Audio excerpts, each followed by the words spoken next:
By the way, my name is Versatile, aka the Akabula and Trust, and name you can trust when it comes to all things reactions.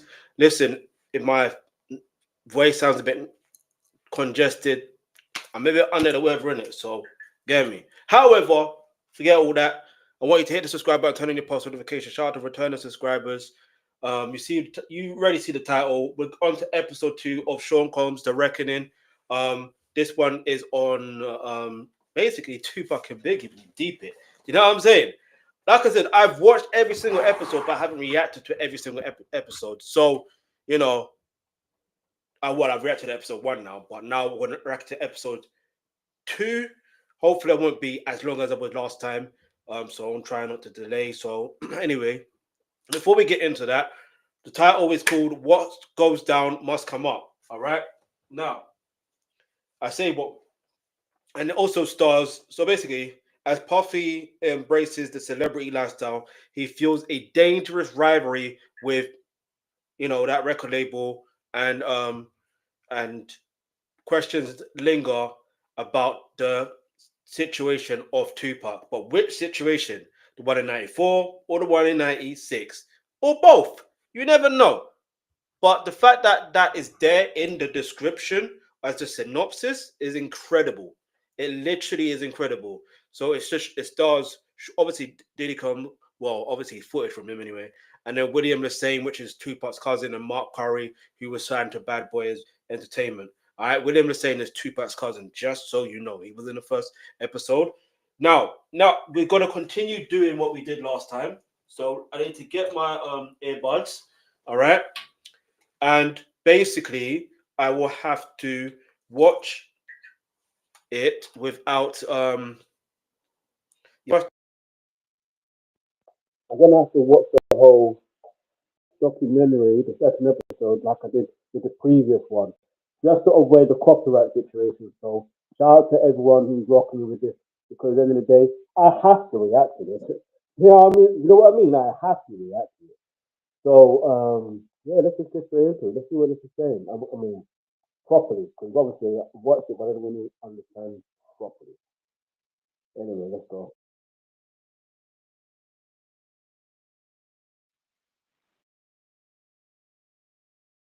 So it starts out with the more it starts is off how it ended with the previous one, which says in 2025, Sean Combs was tried in a federal court on charges including RICO, trafficking, and violation of the Mann Act. He was convicted on 2 counts of transportation to engage in under the Mann Act and acquitted of the remaining charges. He was sentenced to 50 months in prison with time served. And it's just ironic 50 times, 50 months, 50 cents. This is rival. I say rival, but anyway, let's keep it moving. Yeah, man.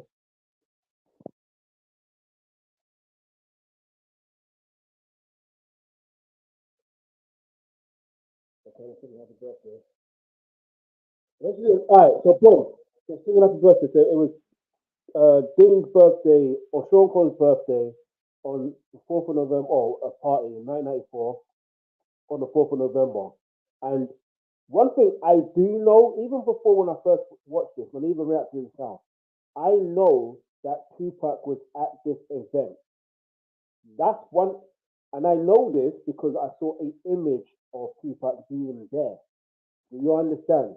This was before the Quad Studios situation in the same year, on the 30th of November 1994. So isn't it interesting how timeline timeline matters?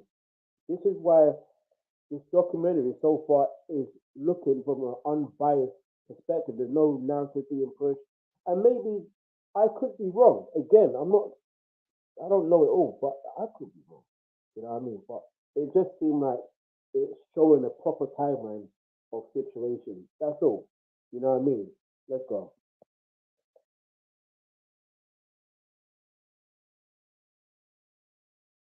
That's a video. We got Roland Forum, New York City. Okay. You know what? I was going to do my own documentary type of style, and I wanted to include, they were in, because Biggie and Tupac were together, I say together, they were in the same area.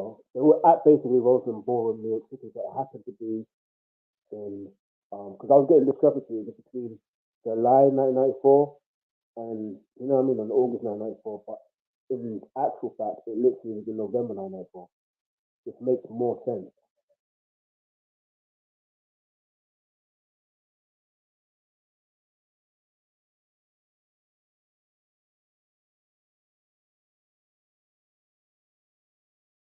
That's interesting how one of them thing mentioned that is that he looked at, at Sean Combs as someone who was just a rich Harlem cat that wanted to just dance and make money, basically.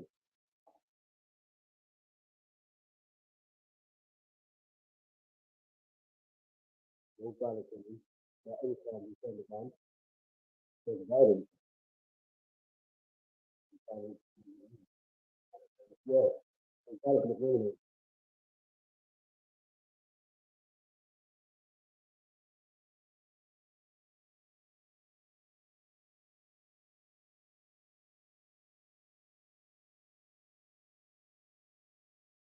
okay. Okay. I think we just word for word, yeah?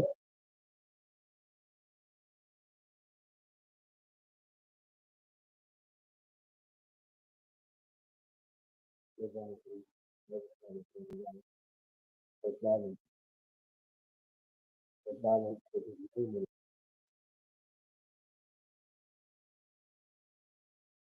There's violence. There's violence.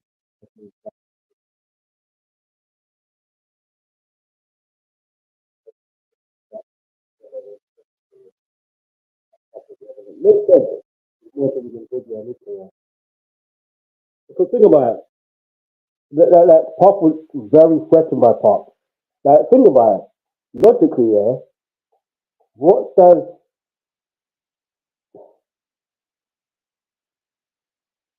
But then, because Mo Preem also did admit that there was a time when Tupac was possibly going to sign to Bad Boy.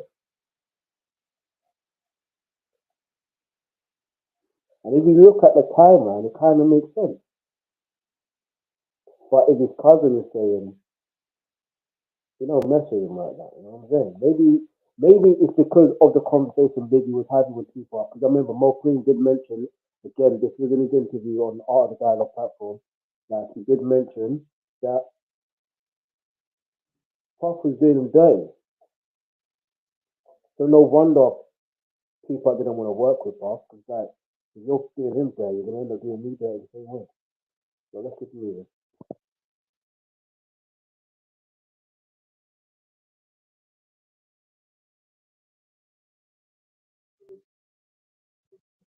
Yeah. November 3rd, 1994. There you go. Mark Curry even admits it. So I don't know why Little Sean was always acting nervous, like it wasn't a boundary, it wasn't this, it wasn't that. Like Galvin, man, it's obvious. Tupac said he was going to the recording studio to do a song with Little Sean. You don't know this guy, but you know what I mean. If you and even if you look at the timeline, I'll get into it another day for another subject here. But he needed the money. He literally Tupac needed the money. Wait, hang on, wait. Wait a minute. Anyway, we'll discuss it another time for another subject. But the point is, he went to the recording studio to work with Lil Sean. In fact, no, yeah, he did need the money because Lil Sean had to pay him to be on the song. He needed the money because he was going through a lot of lawsuits. If you know, you know, because there was that situation happening. I think was in Marine City. Then there was another situation. Then he had a situation with the off-duty police officers as well. You know what I mean? Like he had a lot of legal fees to handle. And then obviously, I think there was a point when he couldn't like actually perform. So obviously that obviously gonna mess up his cash flow. It makes sense. Otherwise, he's Little Sean. Why would you want to? You know what I mean? So Little Sean, yeah, like listen, I'm just calling it for what I see it as. So I'm not saying he set him up. I'm not saying that. I'm saying based on timeline of events, that's what it looks like it happened. And I don't feel like Tupac has a reason to lie. If Mark Curry is now saying it, what are you gonna say to Mark Curry? What, he's lying? Come on, man. Because if you see the interviews with, I think the one was with Drink Champs. Then there was another one with Matt Hoffa with what's the name of his podcast again? Yeah, there's that, but he just seems a bit nervous, like he's hiding something. That's how it looks, and I could be wrong because perception is everything, but perception can sometimes be not what reality is. You know what I mean? Someone can look nervous and scary or whatever, but more time they're not scary or nervous. It's just got social anxiety. Anyway,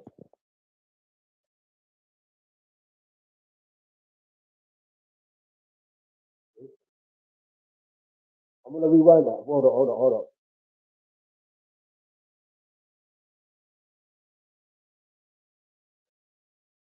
I can't afford it now.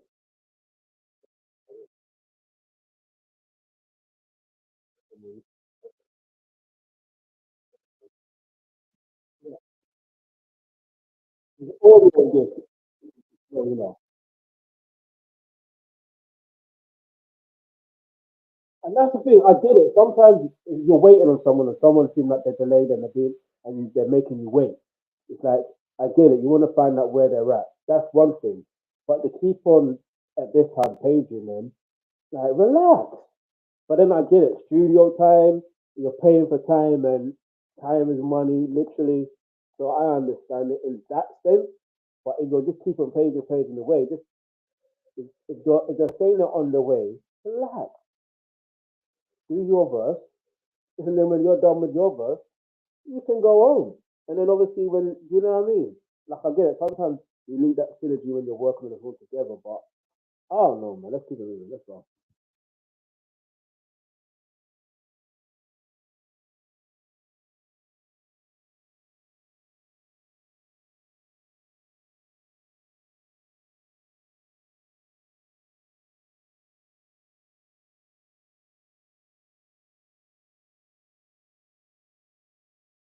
No. Time out. You know what I mean? Time out. VAR. Hmm. I wonder. I don't know if I can do this because I don't know if it's gonna. Because you know why I'm saying timeout, yeah? Because there is a time where he literally discussed. In fact, maybe I can do it because there's a time where Little Steve discussed the situation in regards to the question of the situation. He said he was scared. I I could be wrong, and I'm gonna actually see if I can find it. I could be wrong. This is one that you can actually see. The other one you won't be able to see, but this one you should be able to see. Yeah. Um, like I'm pretty certain of it. Yeah.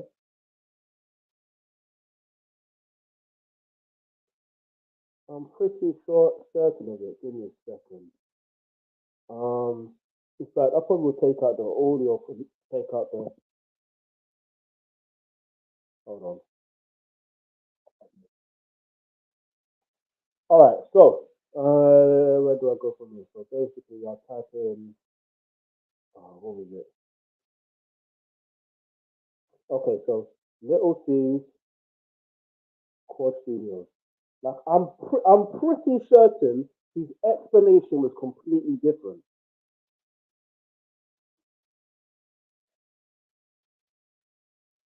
I'm pretty sure of it.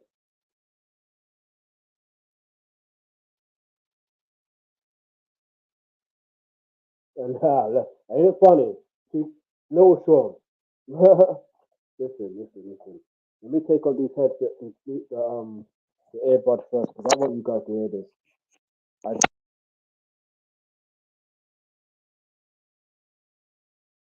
The Netflix, we've got to be very vigilant. I don't want to use this guy's thing, but I'm gonna probably here. All right. That's you? I said, yeah. I said, what you doing? He said, I'm coming up where y'all at. And we was on the side block. The studio was on. Okay, so let's rewind it here, yeah. We'll get back into the documentary, but this is important because we got to match up the wording. Like, what's going on?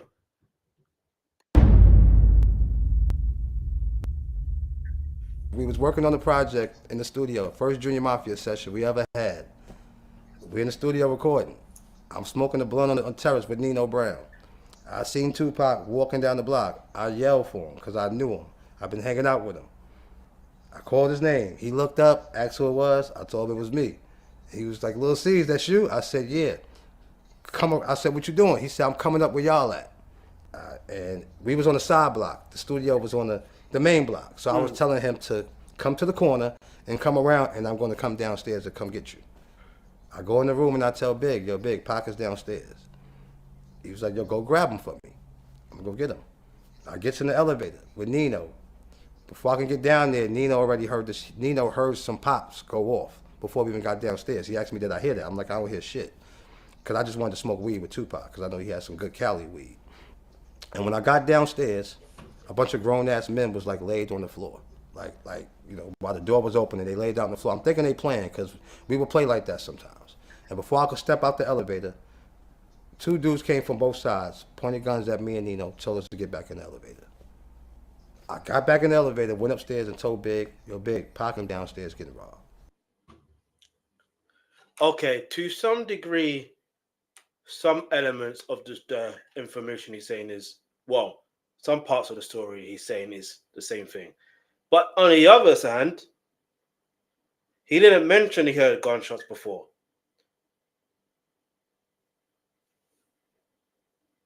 And the other thing, in the documentary, he's not mentioning that. He didn't even mention Nino, whoever his name is. So what are we saying there? What's the real truth? And I'll give him a little blight only because, yeah, he's young at the time. And sometimes when you're young, there's certain things you think I don't know. No, I'm not going to give him a blight. It's what it is. So he clearly knew what was, I don't know. How you giving two different stories? I'm dead serious. He got up and told all the little guys, y'all stay here, don't move, I'll be back. Big wound up staying down there for about 15, 20 minutes, and we started getting nervous for him, and all of us just started going downstairs. And every time we go downstairs. So, let me get it straight. You got two guys with guns, or blams, whatever you want to call them, and then they tell you to get into the elevator. They don't even rob you. This is the thing. They come to rob you. You telling me they only came to rob Tupac? Does this even make any sense? Anyone that is about to rob someone or going to rob someone, they will rob everyone there. They're not going to rob just one individual. Let's make that make sense. Listen. We ain't gonna play the rest of this. We're gonna get back into this documentary, but it's very, very clear that there is an agenda. Do you understand? There's an agenda.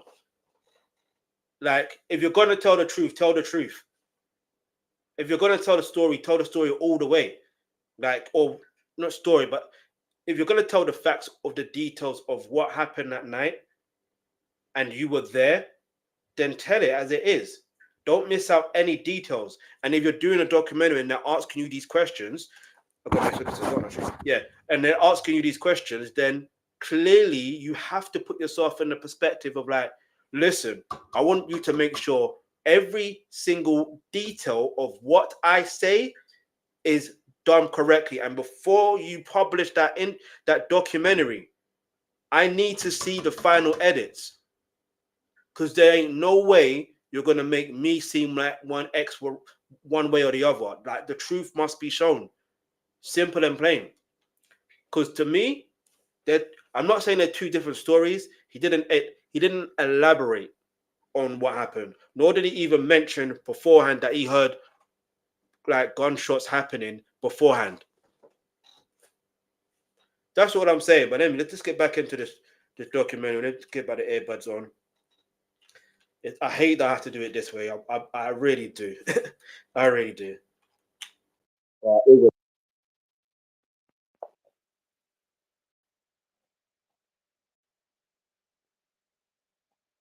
we're only 2 minutes into the episode. Hang on.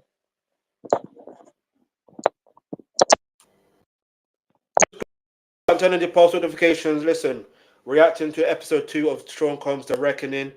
Yeah, man. And the episode title is called What Goes. So yeah, this is just into it.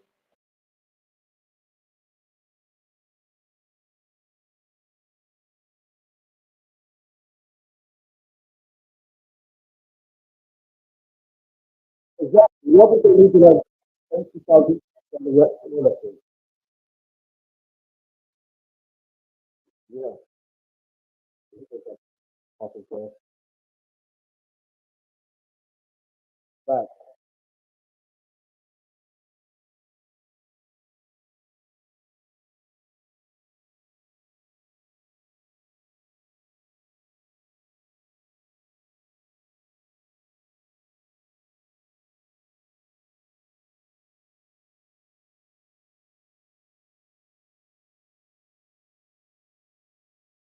I think that's it. If he believes Puff was involved or Sean Combs, he believes so.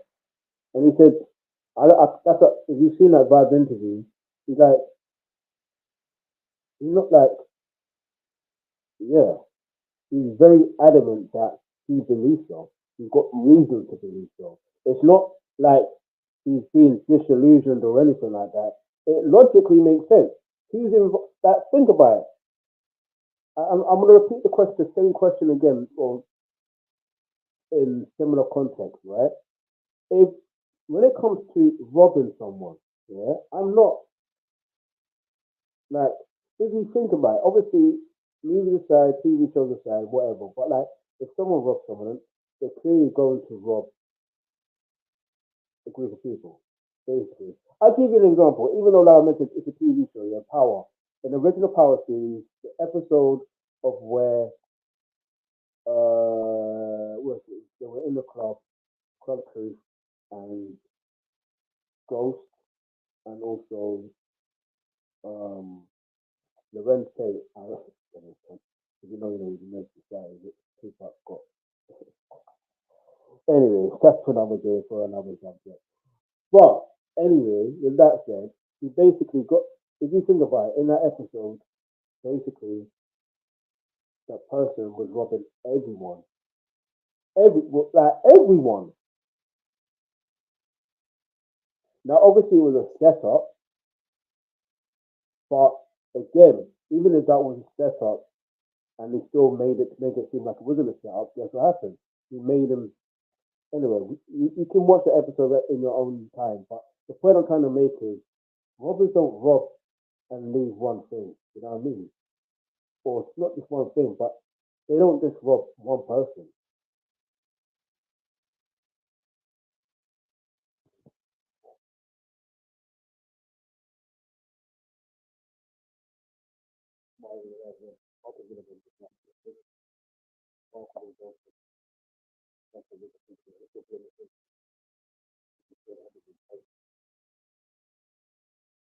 I'm try not to pause it much because obviously I get the episode 3 and episode 4. By telling the first episode of the show. If I overtalk, I overtalk. Here's what it is.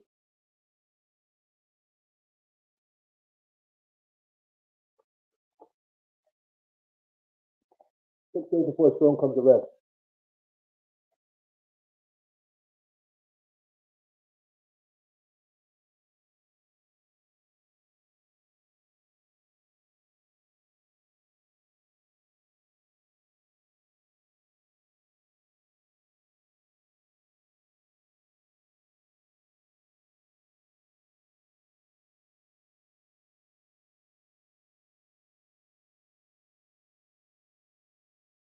Oh, so he had a building in New York, one of his office buildings in New York, and it got knocked down.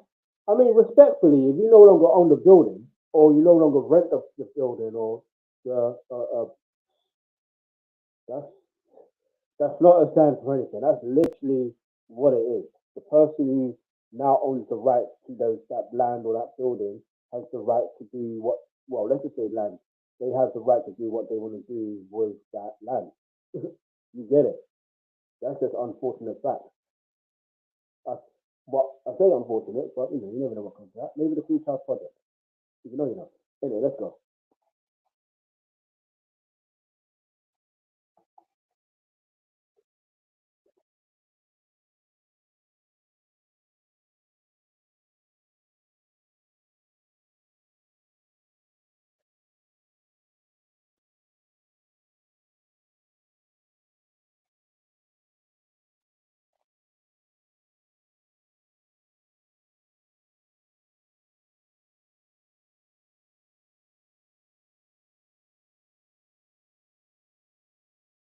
Respectfully, William Lachane, I don't think it's about how that's what I think about how to get to that situation.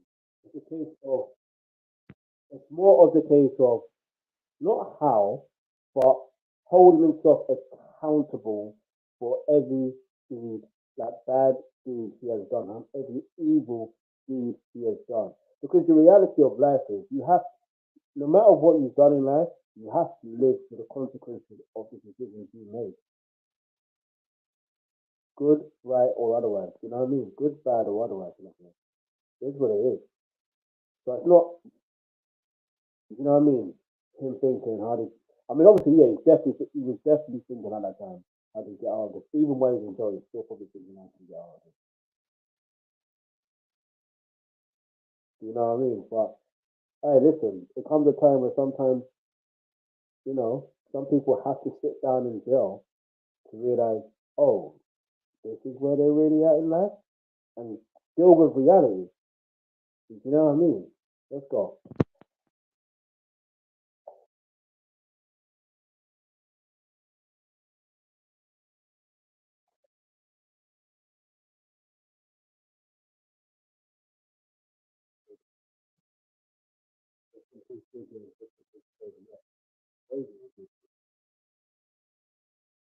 Oh, wow, me was in the video as well. I didn't know that.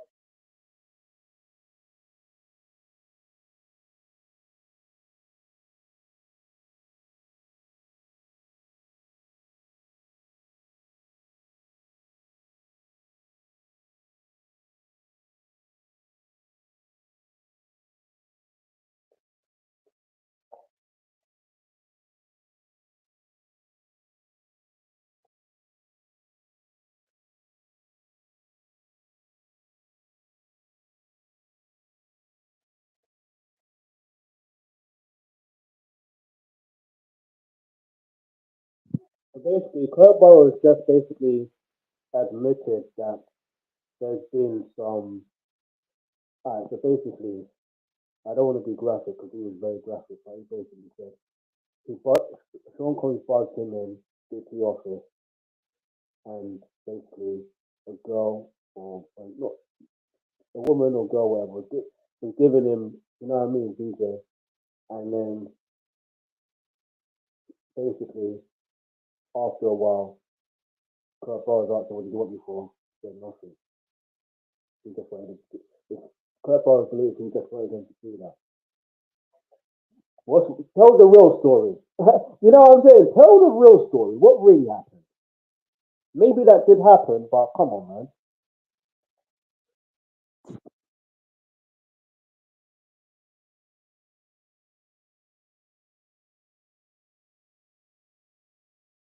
Okay, so the excuses is going on.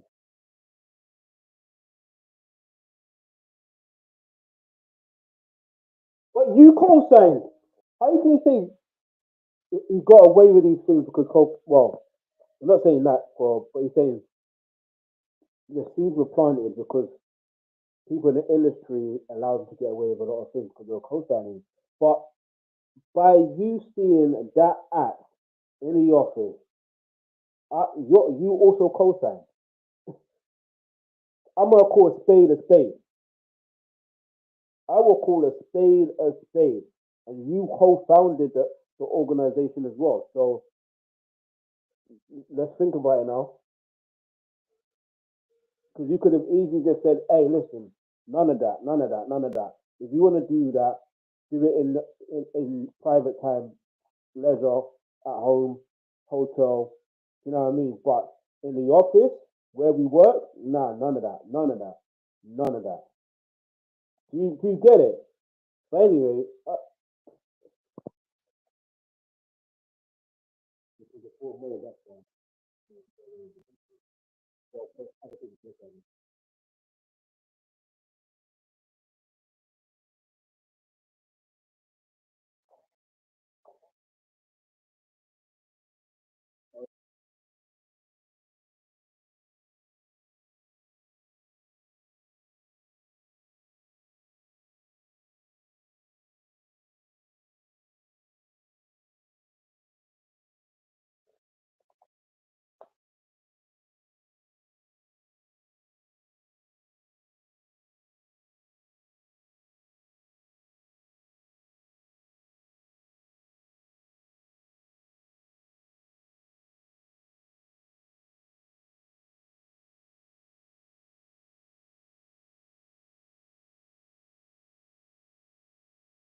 okay, all right. So basically, what Tim Dog, who is his friend from childhood, is or someone he grew up with, well, his friend from childhood, is saying that he gave a day in the life of Sean Combs around that time, especially during the Bad Boy era. It's like, well, the early days of Bad Boy Entertainment. It's like he gets up 2 hours later office, people want to sign an autograph, and people are calling from jail, wanting a demo, give him a demo, and other people want to give him a demo. So basically saying Sean Combs is the gateway to music. I understand that perspective, but that doesn't necessarily make that an excuse. You get it? Like I get it. Yes, he's because of the success of Craig Mack, the success of Biggie, the success of Faith Evans, the success of Total. Do you understand? Like and obviously Mary J. Blige and Jodeci were part of Uptown Records, but like the success of those artists, yes, one can understand that perspective of being that person to go to. You know what I mean? However, it doesn't make that person the only person to go to get into the music industry. So the point I'm trying to make is you can't make excuses for this guy. There's no excuses. But if he's seen it that way, that he has that power and that control, and it makes him feel like that power and control, he can use it and abuse it, that's on him.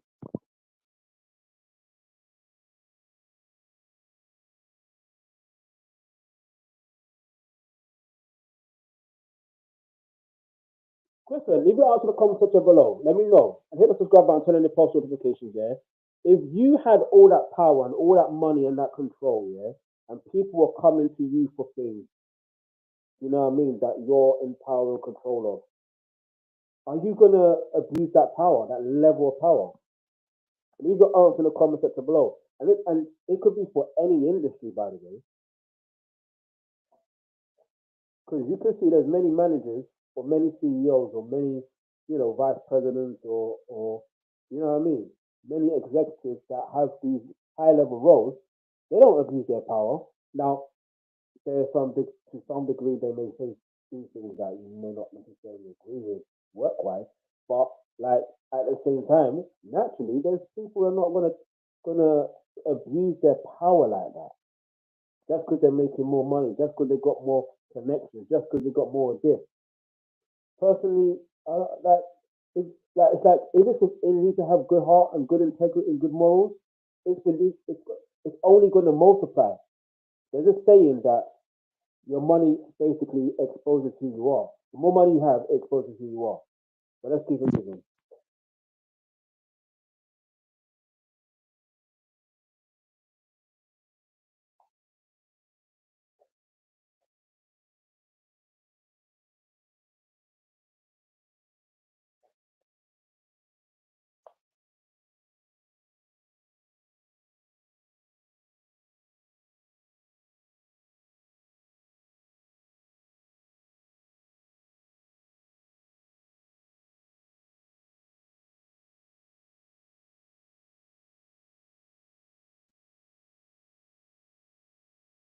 So just to summarize what Kurt Burrows was just, they said one day Diddy rolled up into his Sean Combs rolled into his office basically and basically had a baseball bat and basically, signed over.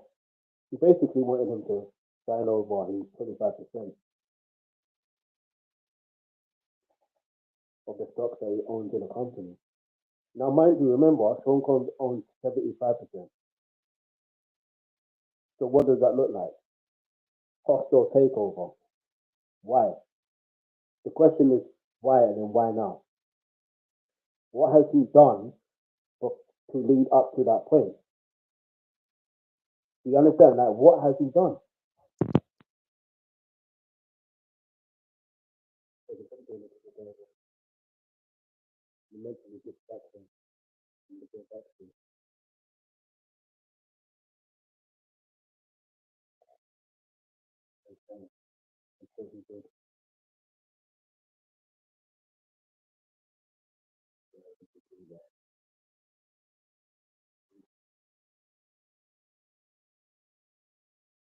That's not a trace. This is real.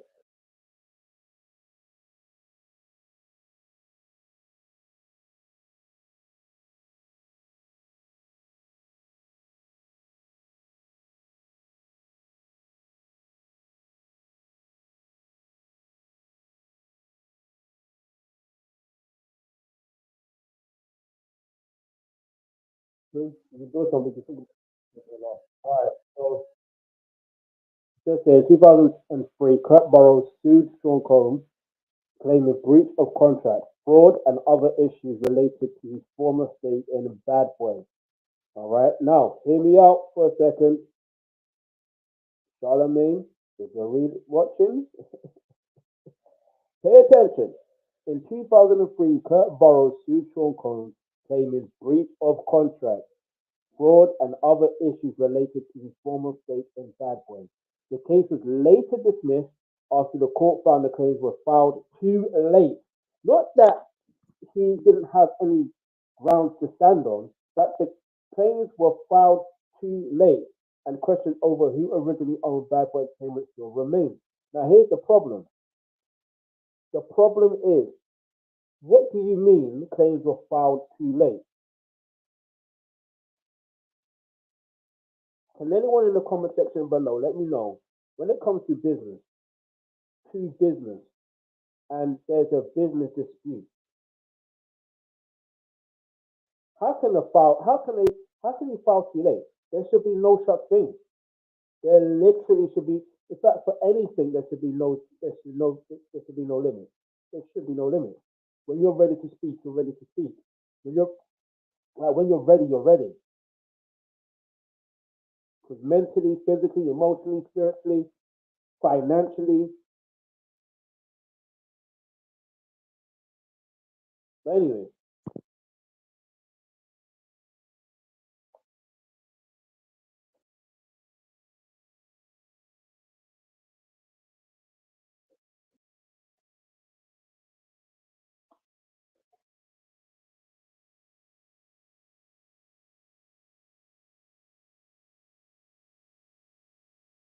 you gotta process things, man.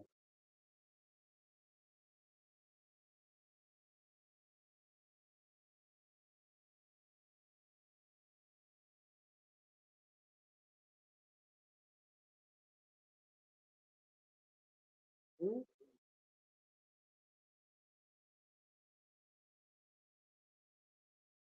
That's interesting.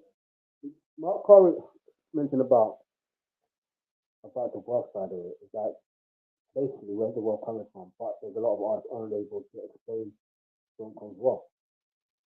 But then, as far as Craig Mack's ex-wife is concerned, her husband in that time, her husband's nominated for a Grammy, but the Grammy's fine and all, but like, where's the money?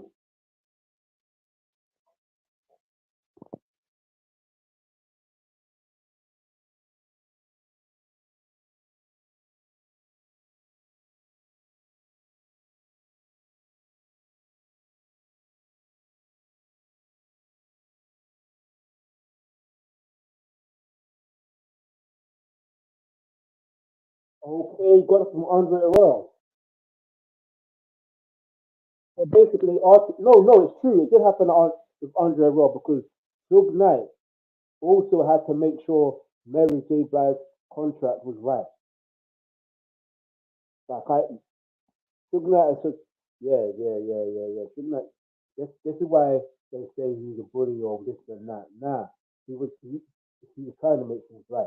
Now, obviously, that aside, look, this is interesting how he learned that you, you pay the artist their advance, but you make sure the contract is so watertight to the point where you ain't getting the money, it's only me that's getting the money, or the label that's getting the money. And that's sad that most record labels are like that. It's very sad. So if you want to get into the music industry and you're a music artist, you're better off being independent, especially in this climate. You're better off being independent. You know what I mean? You're gonna have to obviously do 10 times the work, but it'll pay off in the long run because you will earn more. The value, your value will be more than someone who's trying to an art to a label because you own your masters, you own your publishing. You know what I mean? Like 100% of it. Because some are signed to labels where they don't even own all of their publishing or all of their masters about all. And even when they do get their masters back, eventually they end up selling it. You see what people are doing? They're selling their catalog. Artists that sign to major record labels get their masters back or get their catalog back, they end up selling it. Why? Because they don't know how to. They don't know how to do business with it properly. Because otherwise, why sell it? Because you don't know what to do with it. If you knew your value and knew your worth, you wouldn't sell your masters. You wouldn't sell your catalog. So anyway, that's enough of me ranting.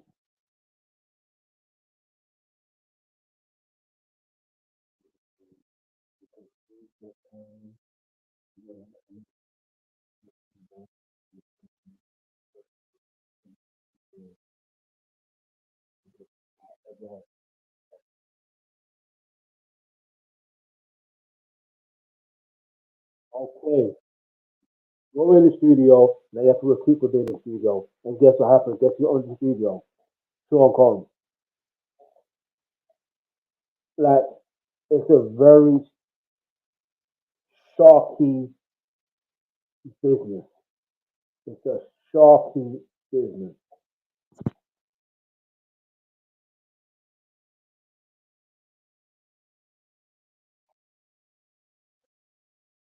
Even when Pop records songs, he paid himself. All up in the video, he paid himself.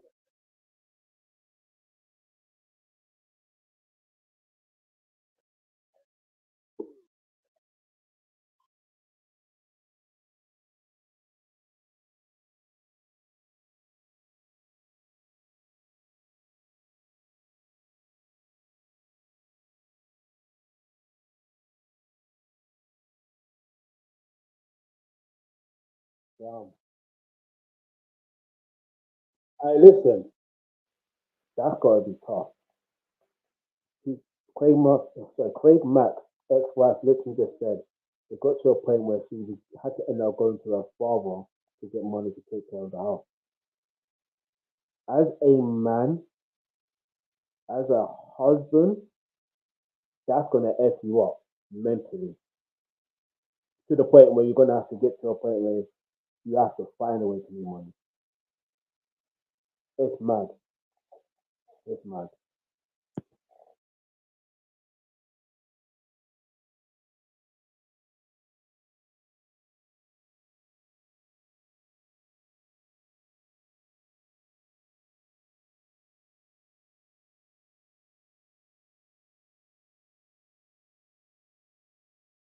Damn. You know how mad that is? Craig Mack went to Diddy to get some money, and he basically pulled out a wad of money, and then just only gave him $100 bill. You know how evil and disgusting and anyway. You really know. Now it makes sense to why Craig Mack was hated Sean Combs. He hated him.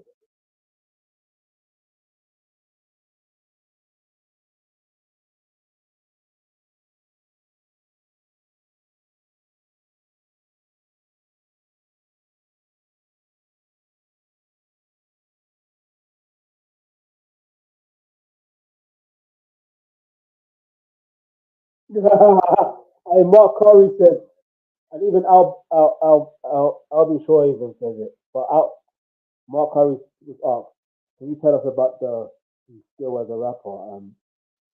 It sucks. And I'll be sure like he don't know nothing about R&B, none of that stuff. He has no musical talent. Talent. There you go.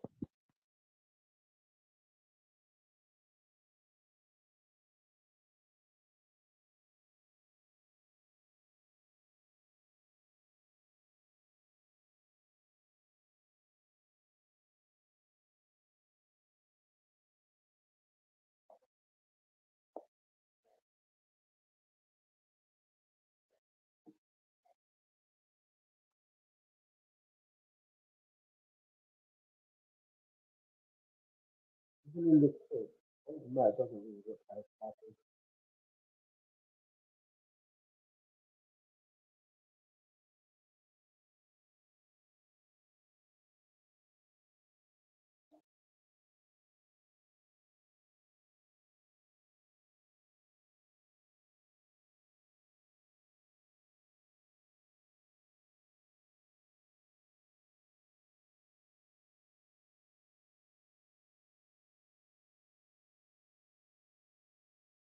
But that boy will show on business.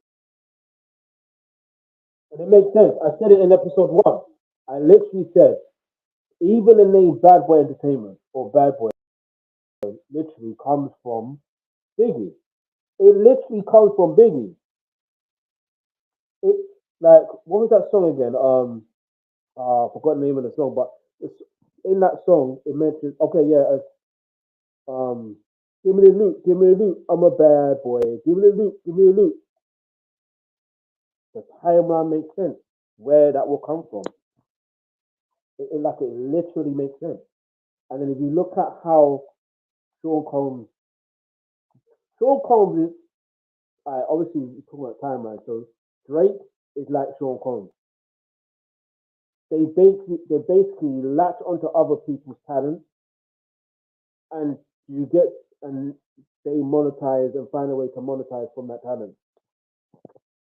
That's what they do. You understand? No, get me. I'm not like it is what it is. That's what they do. But let's go.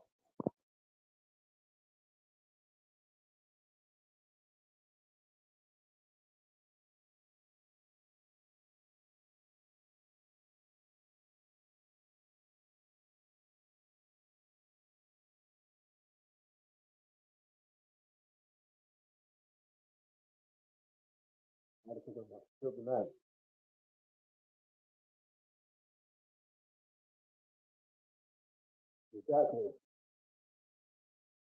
Even Craig Mack's ex-wife is saying it. Yeah, Suge Knight didn't want to be in the limelight like Puff. So it makes me wonder if she's literally there when, or instead of say to her husband, you might as well go over to that lady instead, because he doesn't want to do all of your videos. He's paid well.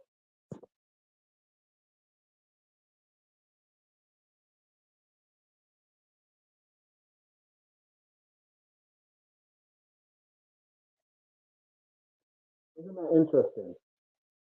Isn't that interesting? The person who did protected Albie Shaw at the time was Suge Knight. You see how everything comes full circle. and he was on tour, the Heartbreak tour with Bobby Brown and New Edition, and it makes sense. You know why? Because I did hear that Suge Knight was also a bodyguard for Bobby Brown. Let's go.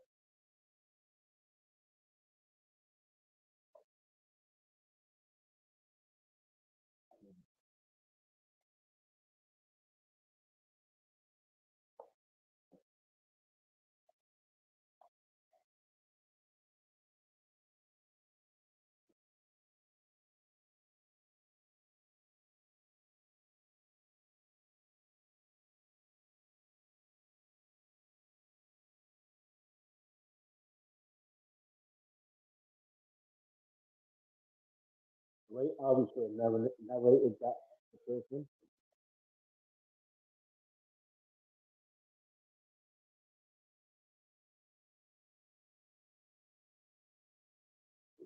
Yeah, so that's all. You told me that good goal is right good goal. The other time, it's the back or not.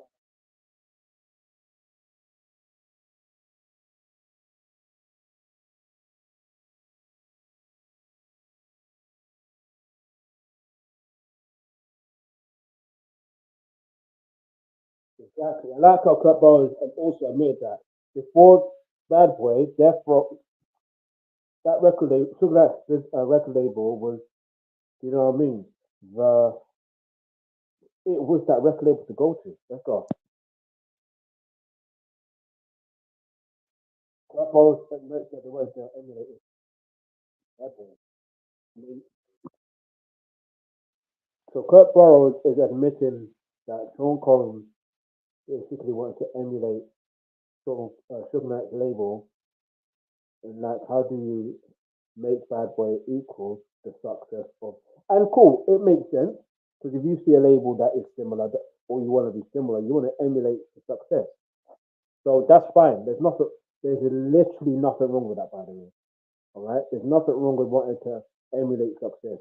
It's how you try to go about it. That's when it becomes a bit of like, okay, you've got questions to ask.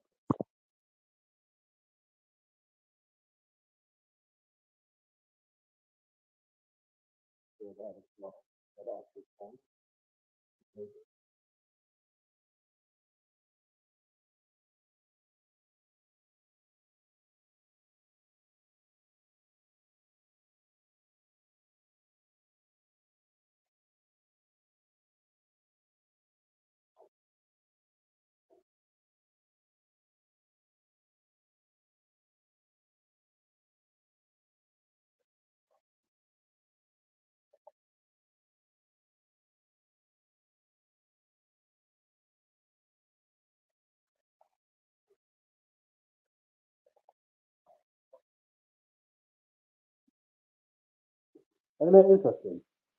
Couple is okay, like they're looking after Sugar like labels are looking after their artists, and maybe are looking after artists. The question though is that all the way 100% true in regards to Sugar Knight and his label?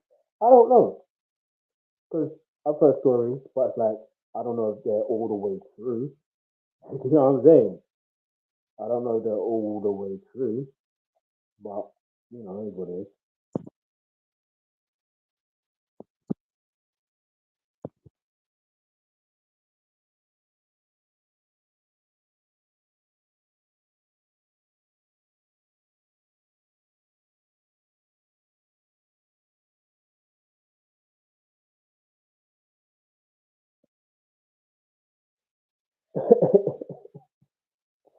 Aye, Suge Knight said, listen,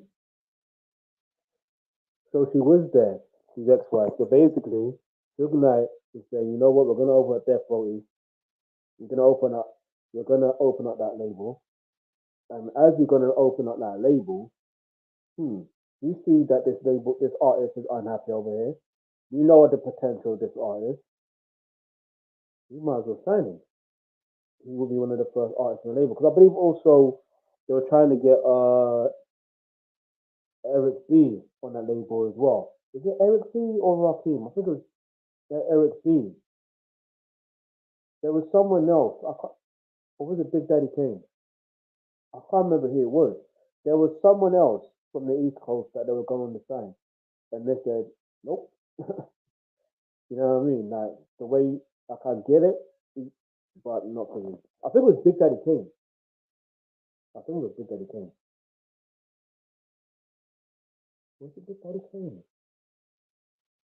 I literally can't remember. Let's keep moving.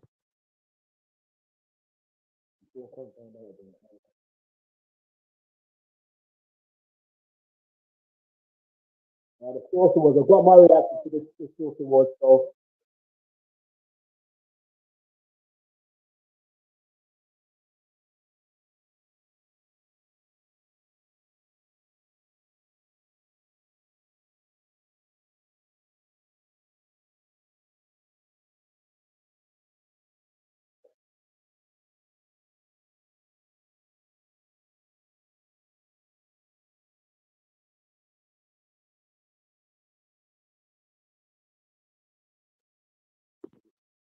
Okay, so that's where that's from. That's from the source was.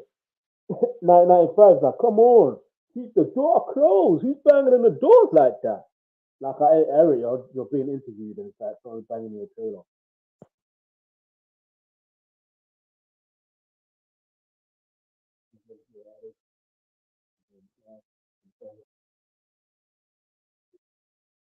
All up in the videos. All the stuff. You know what I'm saying? Oh, be careful.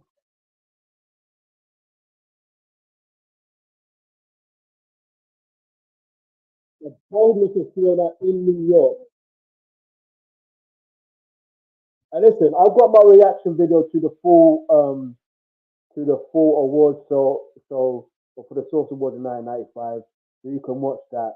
But my question is, especially for this clip here, is how did Sean Combs or why did Sean Combs think he was talking about him? Because later, years later, what's his name? I forgot his name. But basically, there was one other rapper producer, but Matt Skills, that's his name. He basically was saying, oh, he was literally, Sean Combs was talking about Jermaine Dupri. And he's like, if you look at it, Sean Combs, if you look at it, Snoop Dogg was also dissing, um, like Sean Combs was also dissing um, Jermaine Dupri because the brat was trying to emulate Snoop Dogg, basically. And obviously in that era, biting is such a bad thing. Like you get it. So it's like if you're biting someone's style, it's on, it's beef. It is what it is. It's as simple as that. So yeah, man. But yeah, Space Evans is like extremely high in this. It's so confused, so high.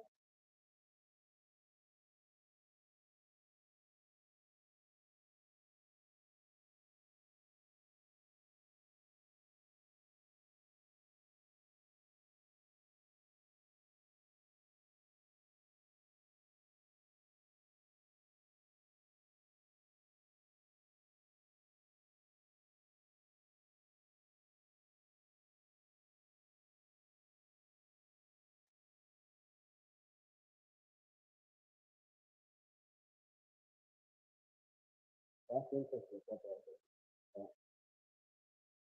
Remember every flight. Don't care to remember every flight. Most of it. Atlanta. 7 weeks after the fourth award.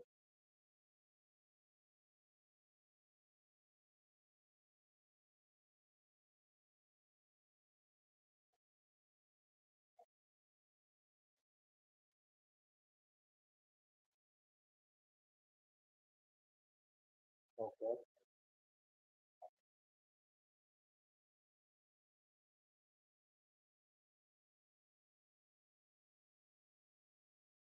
Okay.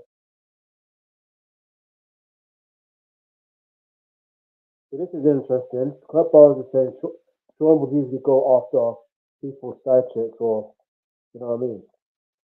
But this is interesting because they mentioned about Jake. I swear Jake was also in BMF. I don't even know. But let's keep moving.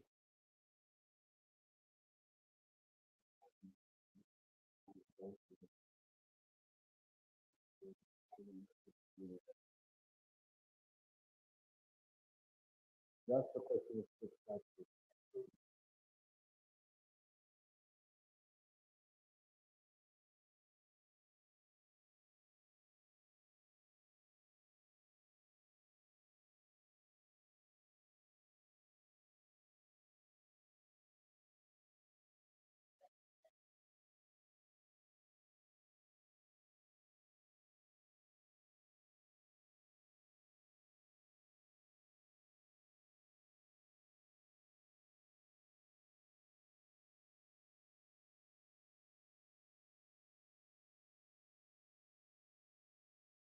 Damn.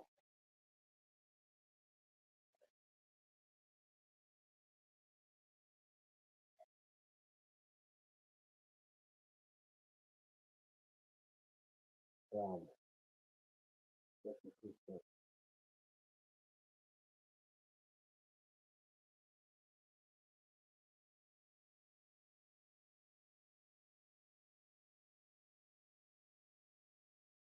Right.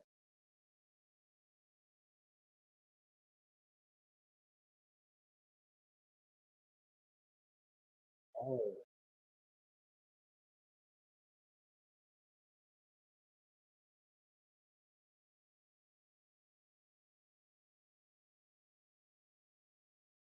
if he was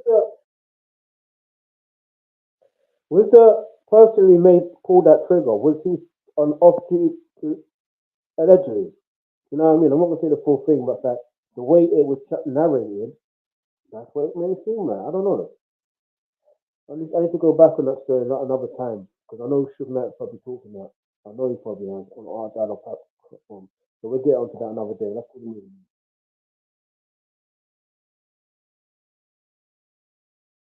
Rest in peace, Jason. Seriously.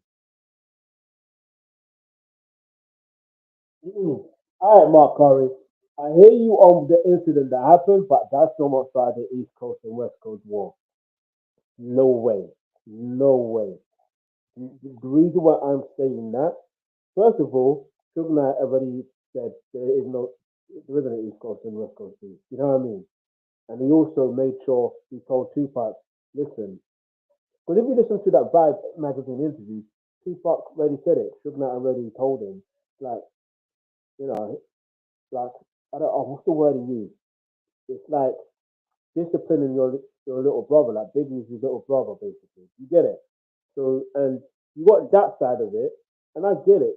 Because it's not necessarily East Coast versus West Coast, but yes, there's things that escalated within those regions with each other with different crews. But really, it's just Sugar Knight versus Puffy and Tupac versus Biggie. It's just that situation. It just so happened that anyone associated with each crew was affiliated in some way, affiliated some way somehow, and and it's mad because Outlaws are from New Jersey. Where's New Jersey? That's the East Coast. In fact, Tupac, although he represented the West Coast, he was born in the East Coast. You understand? And partly raised in the East Coast because he was also raised in Baltimore. I believe Baltimore East Coast. So let's keep moving. Let's go.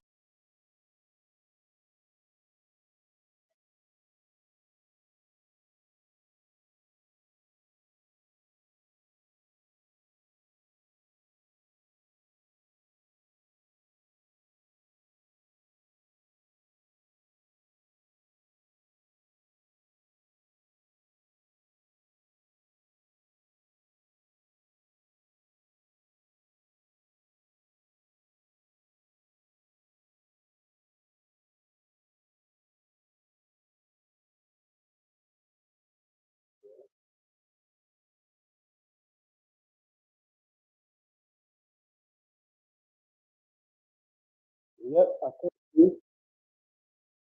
I like how William Lessay mentioned that. Literally, they were friends, and then after them being friends, guess what happened? While they in jail, they're limited because during jail, what did Biggie or and Bad Boy Entertainment do? They released a song called "Who Shot Ya." Come on, man.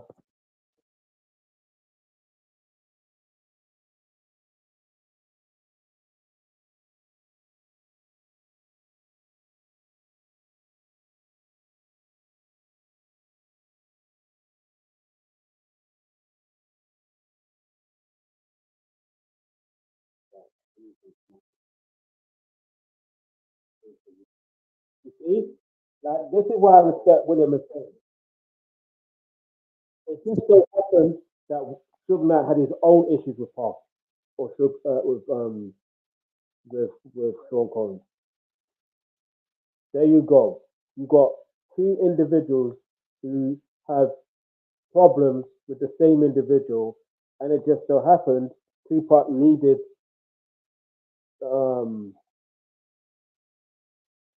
what's the word? I want to use a different word. I'm gonna damn, this is what I should be resting. Anyway, I'll be fine. It just so happened that Suge Knight obviously had his own issues. Tupac had his own issues with Puff or Sean Combs or whatever the case is. There you go. You know what I mean? It just so happened that Suge Knight had that label, and he was able to get him on that label, or not even just that, but release music on that label, so to speak. We'll get into that contract situation for another day, another time, because as much as he is associated with that label, he wasn't necessarily signed at that label. He was still signed to Interscope. You understand? But Interscope didn't necessarily want to pay that bill. But they made anyway. That's for another day, for another time. Sorry, if you know, you know. Let's go.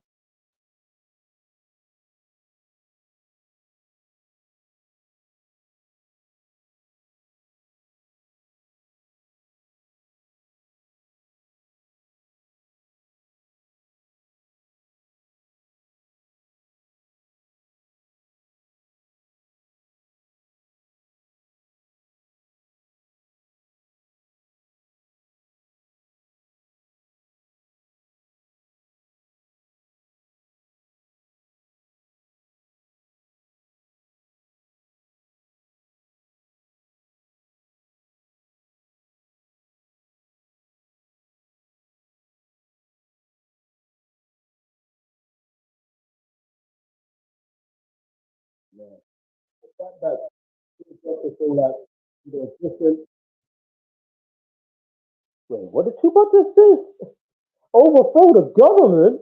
What? Hey yo, that literally threw me off guard. I can't even lie to you. That literally threw me off guard. I meant to say something that it's so interesting how it's so interesting how Snoop Dogg is acting as if no one can stop them now that Tupac is on the label. Yeah, the way he moved. Again, another day for another subject. Let's keep it moving.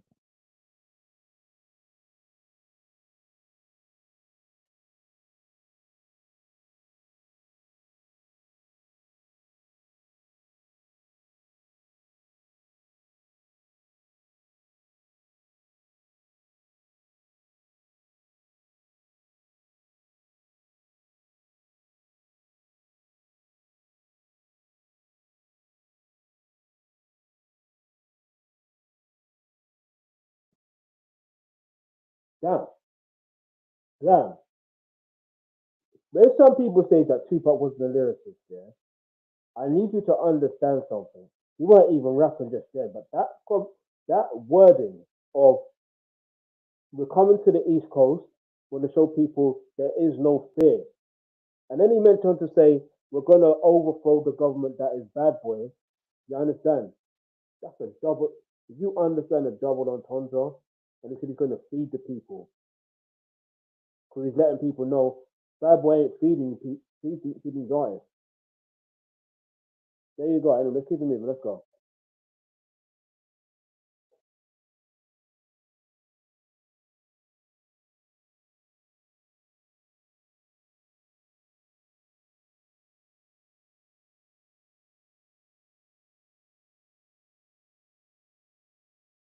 Now, this is okay. Keep it nice,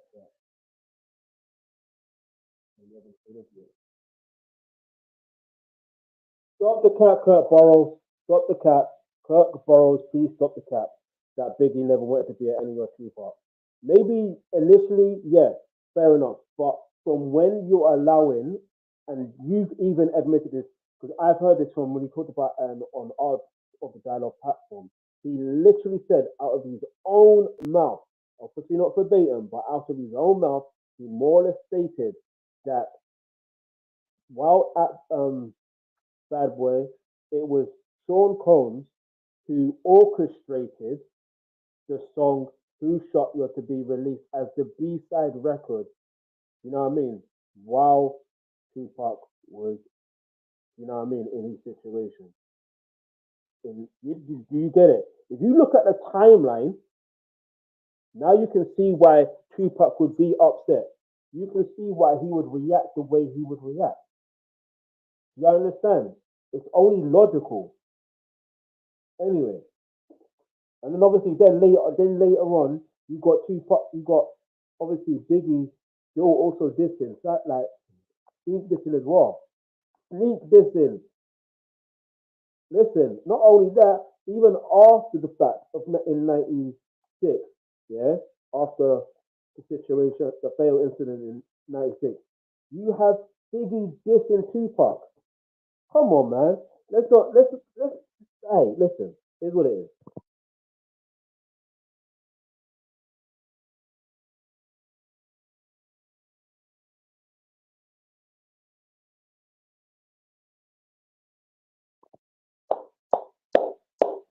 Hey, within the same, yeah, the way you just said that your cousin basically, when we're producing All Eyes on Me, he called us that I just F Faith Evans. Listen. I can get into that for another day, another subject. But hey, you think Tupac's gonna lie about that, especially to his cousin? Come on, man.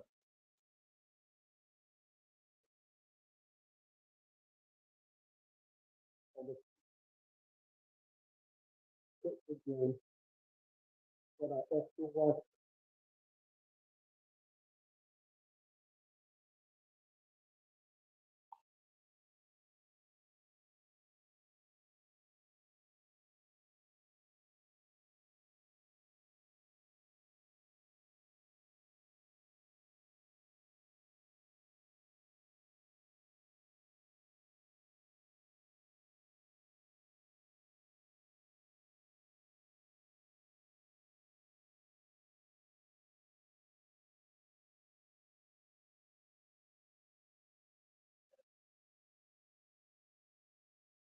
Exactly. Eric is right.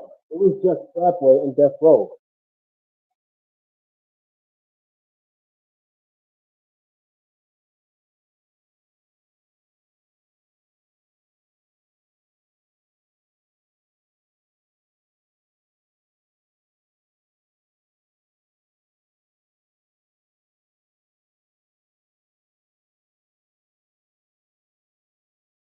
And now, we're talking B1, former member of Mansfield Crips.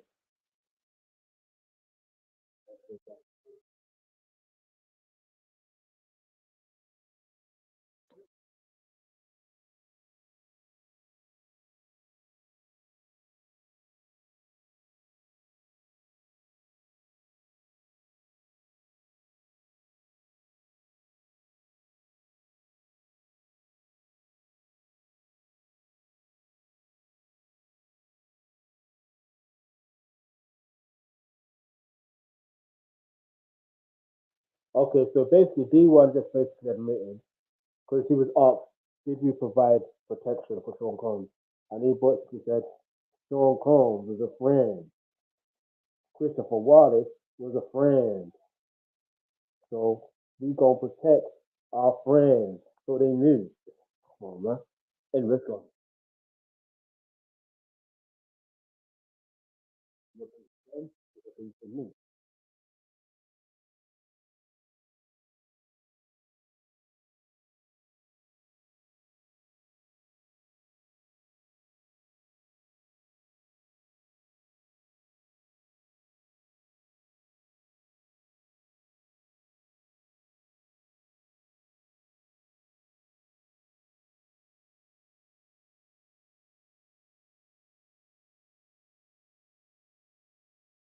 Okay. You can legit, man.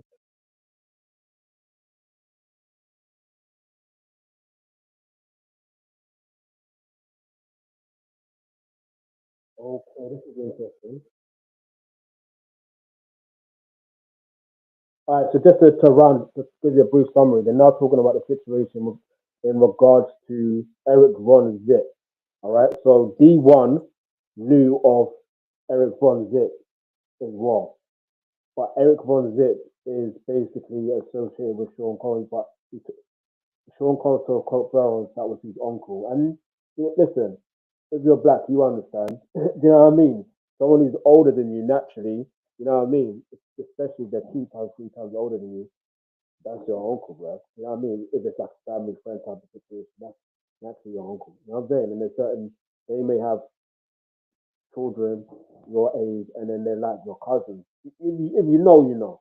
So irrespective of Kurt Burrows being told that, is what it is. Let's go.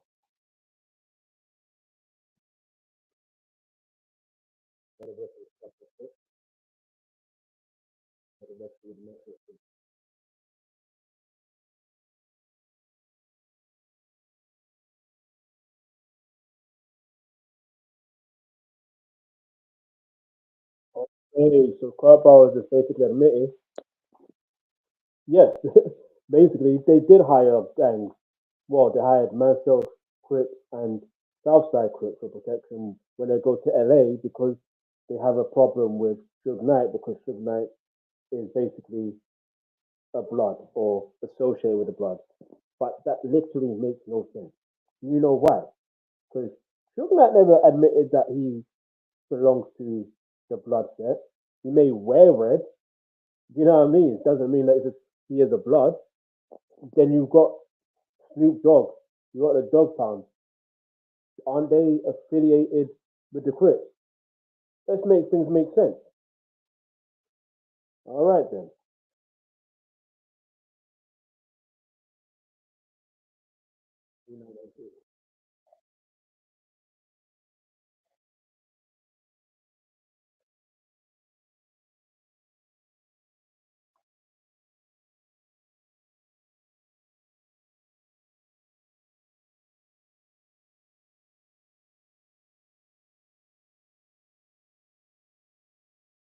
Okay, did that really happen then?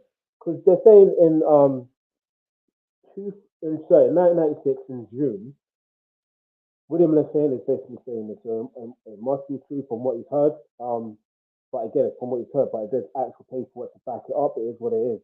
But like when I say paperwork, I'm talking about legal documents, right? So a lawsuit was filed, but in Lake, I think it Lakeford Mall or one of the malls, someone from Southside Crips tried to take Tupac, still not Tupac, they tried to take a death row claim, and yeah. So again, it's very clear where this is going towards, right? Now we're at the part where Mike Tyson, September 7th, 3 months later, you know what I mean? Mike Tyson versus Bruce Seldon, you know what I mean? Let's go.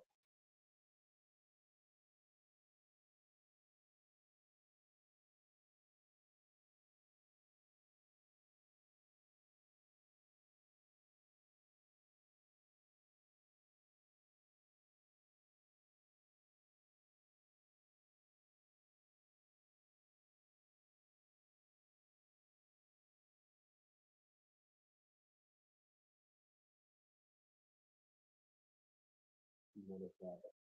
You said Tyson fight, you want to fight.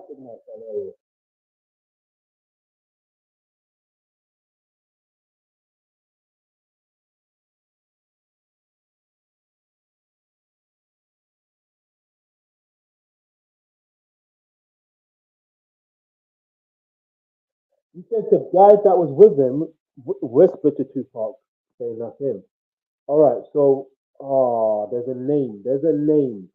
I'll get back to it another day, yeah. But basically, there's a name. He also, in my when I do my due diligence, yeah. When I say some people are implicated, he's allegedly implicated. Because why are you whispering in Tupac's ear? Especially in the night where it's heated. You know what I mean? Anyway,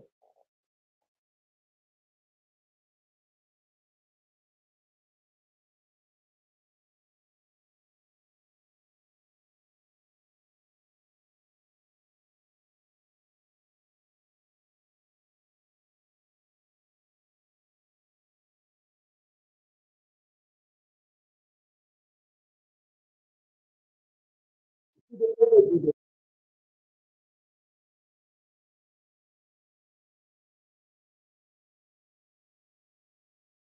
imagery, yeah, of where they always show that Tupac situation in Las Vegas.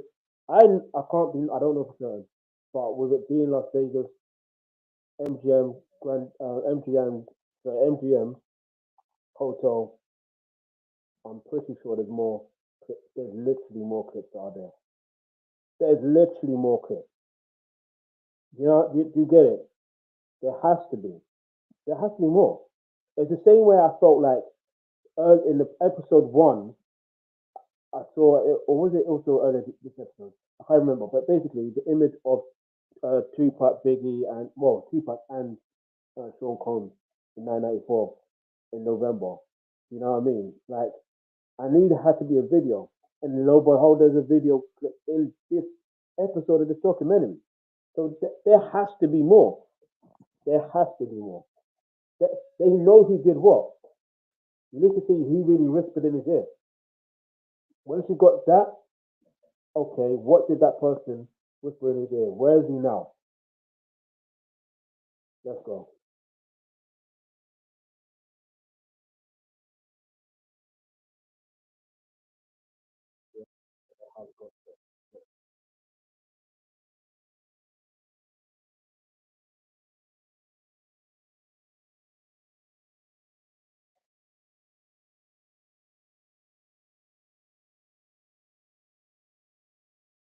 Craig Mack was perform.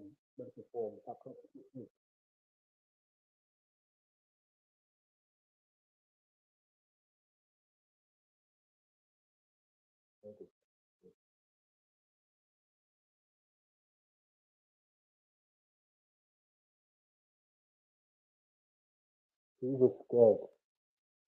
Not because of Suge Knight, because of Puff. Probably.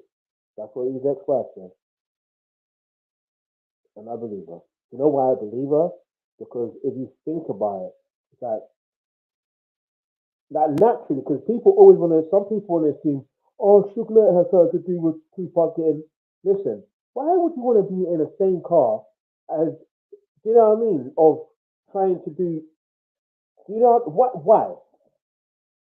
I know he's a madman at times, but he ain't that mad. You understand? He's not that mad. He's not. And here's the thing. Some people be like, oh yeah, but he wanted to start. Tupac wanted out of contract, and this is why he should know facts before assuming. If you get it, because Tupac wasn't necessarily signed to death row. He was affiliated, yes, but it wasn't necessarily signed to death row. But my question will always remain: who whispered in that guy's ear, in Tupac's ear, and why? What did he say? And what other videotape of that night in that arena? You know what I mean? What else happened? Because it's not all, it can't just be that footage we're always seeing. It literally can't be. If I'm wrong, I'm wrong. Yeah? But for a business of that magnitude, you're telling me they don't have that much surveillance. Come on now.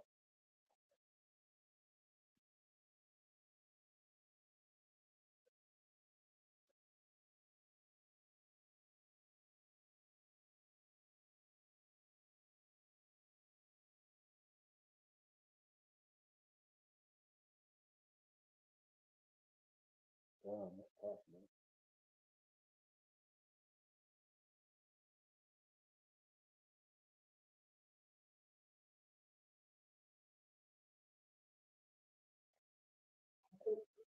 Cousin literally said there was people in, he was in, what he was saying, cousin was in jail when Tupac got, you know what I mean, in that fatal night. And he was saying there was people celebrating. And obviously, you know what he wanted to do? Do you know what I mean? But he said he's glad that nothing happened to him or to other people. You know what I mean? That he wanted to. You know what I mean? That alone will make me go mad. I can't even lie.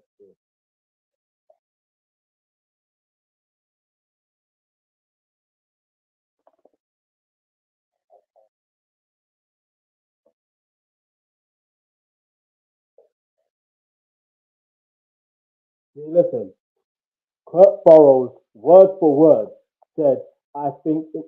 Hold on, let me rewind that. We get a word for word. Word for word. It's on now in my mature mind.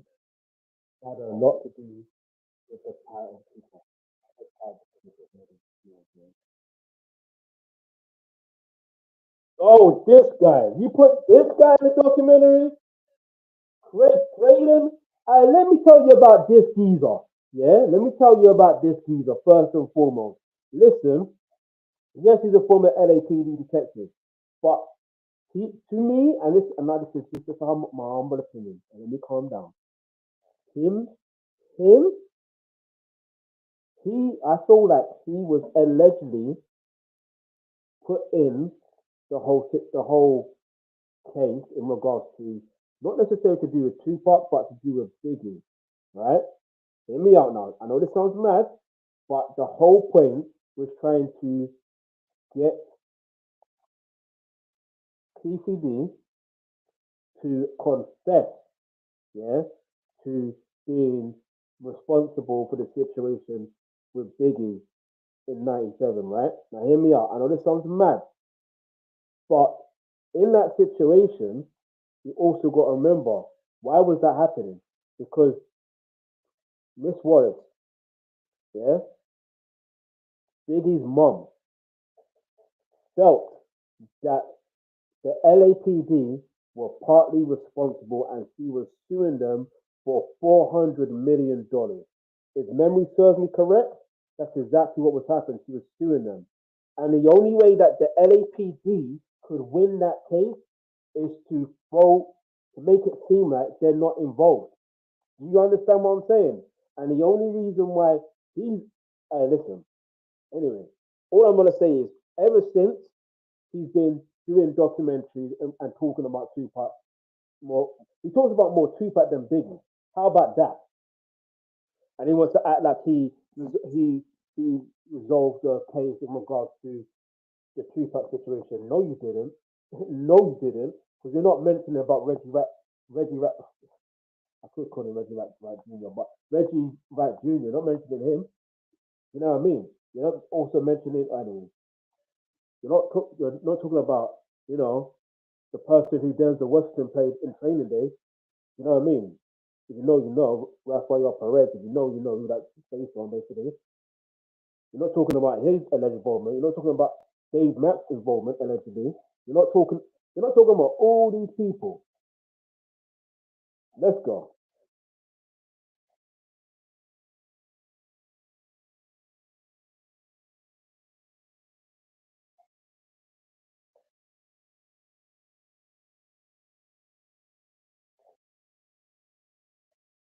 Hold on. Time out. Time out. He mentioned he's part of the LAPD. The incident took place in Las Vegas, so that's not your jurisdiction, first and foremost. Now, I understand Orlando Anderson used to be there from LA. That's understandable. But whenever an incident takes place, it's all about the Las Vegas Police Department. That's their jurisdiction. The incident that happened with Tupac, sorry, the incident that happened with Biggie in 1997 was in LA. Do you see what I'm trying to say here? I could be completely wrong, but when things align the way that they are, it is what it is. Let's keep it moving now.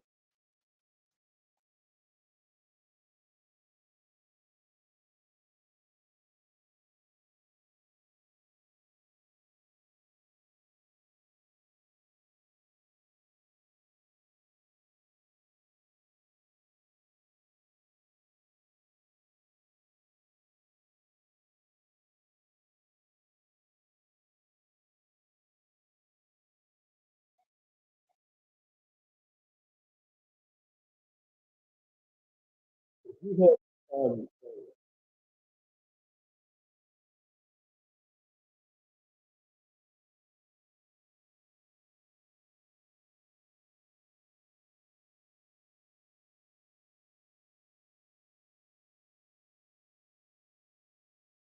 oh my days, this guy is absolutely lying.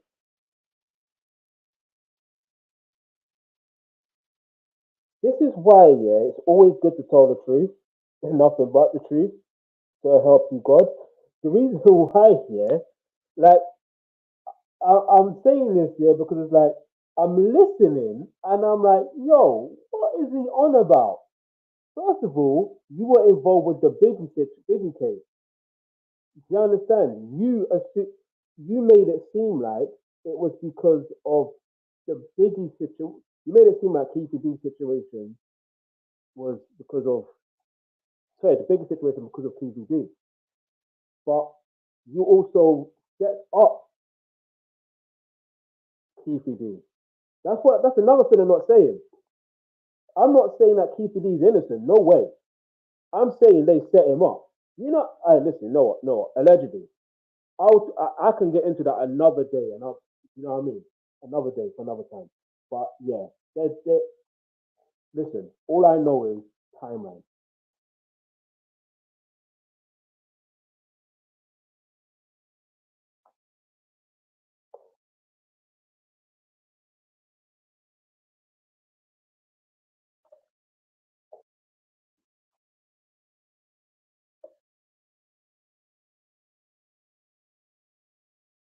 So basically, they're playing the proper agreement here.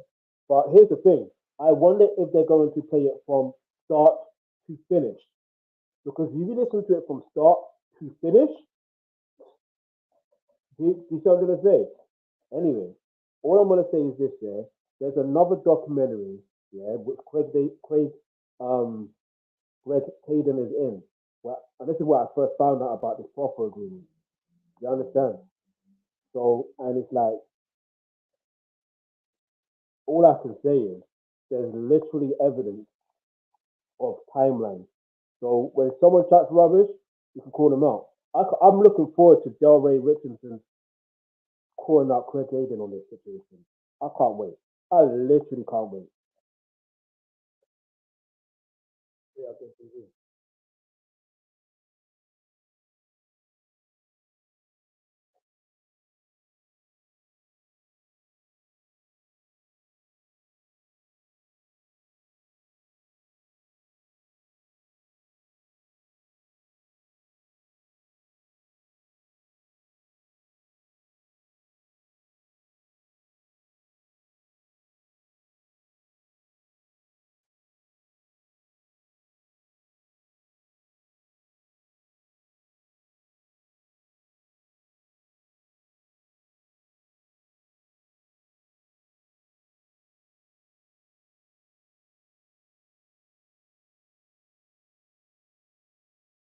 Here's the thing, yeah.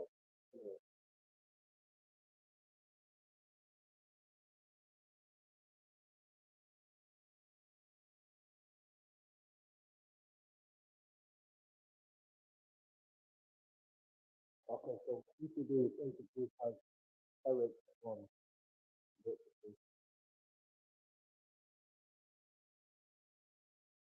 Usher, come to the stand, please. Come to the stand. Come to the stand. No, I'm joking. Listen, yeah.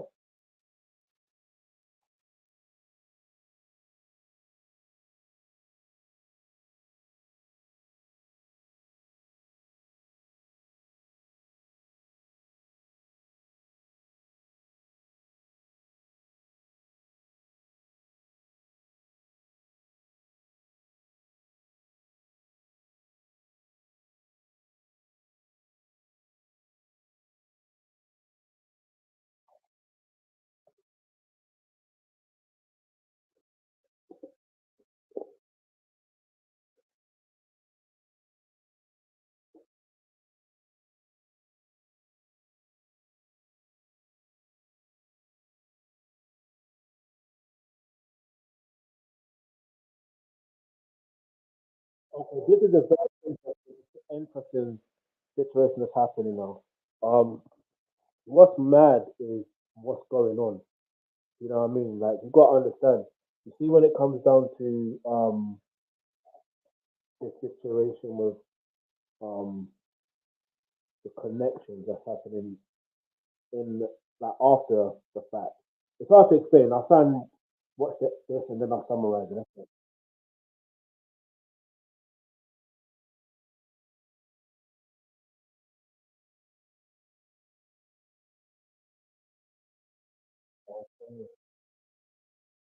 He said in front of 40 Southside Crips, allegedly, that he'll give anything to the heads of Tupac and Suge Knight.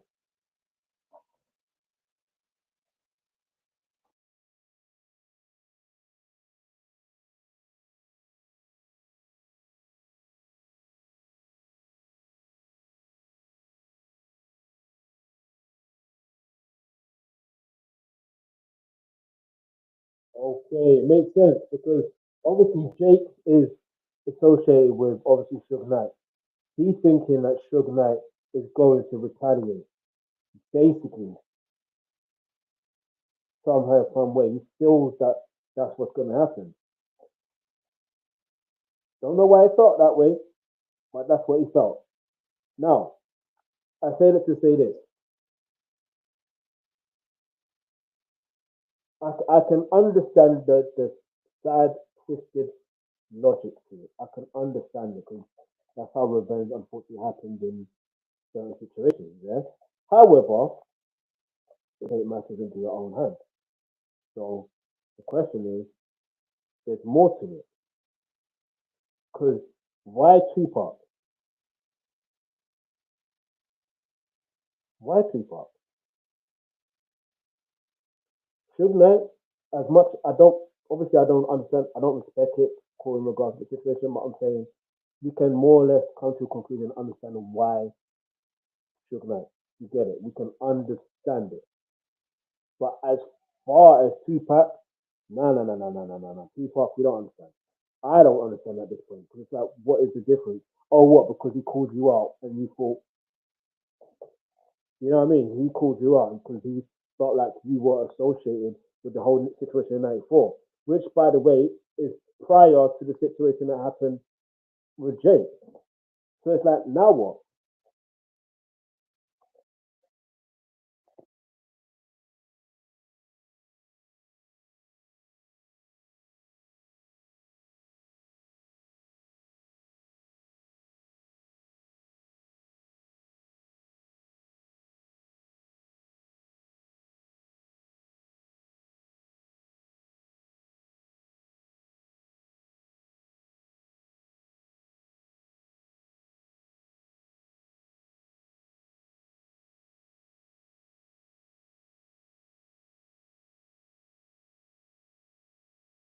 Okay, so basically, he's more or less mentioning about, again, the, in a different location, he's mentioning, again, he wants to get rid of Tupac and Biggie. Sorry, Tupac and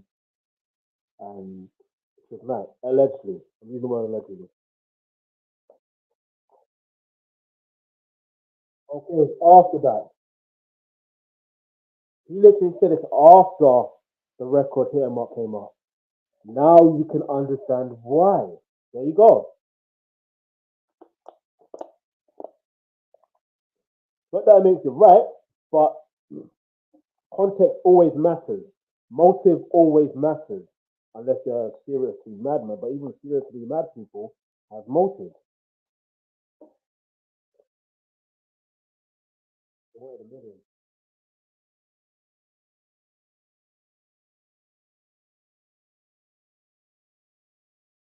Why are you putting words into his mouth? No, time out. Why are you putting words into Craig, Craig Caden? Why are you putting words into his his mouth? Let him tell it. Let him tell it how it is.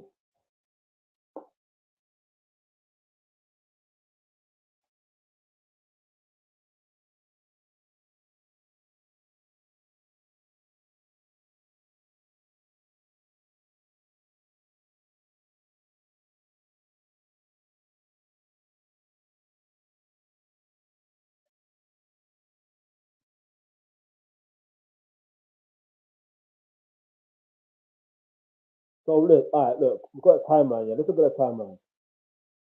When did Hit 'Em Up come out? Yeah, I'm gonna share this real quick. Yeah. So when did Hit 'Em Up come out? All right. So Hit 'Em Up. The song came out was in June 4th, 1996. Yeah. All right. So now that incident in the mall, yeah. So mall incident in LA. That's wrong. Okay. When was it?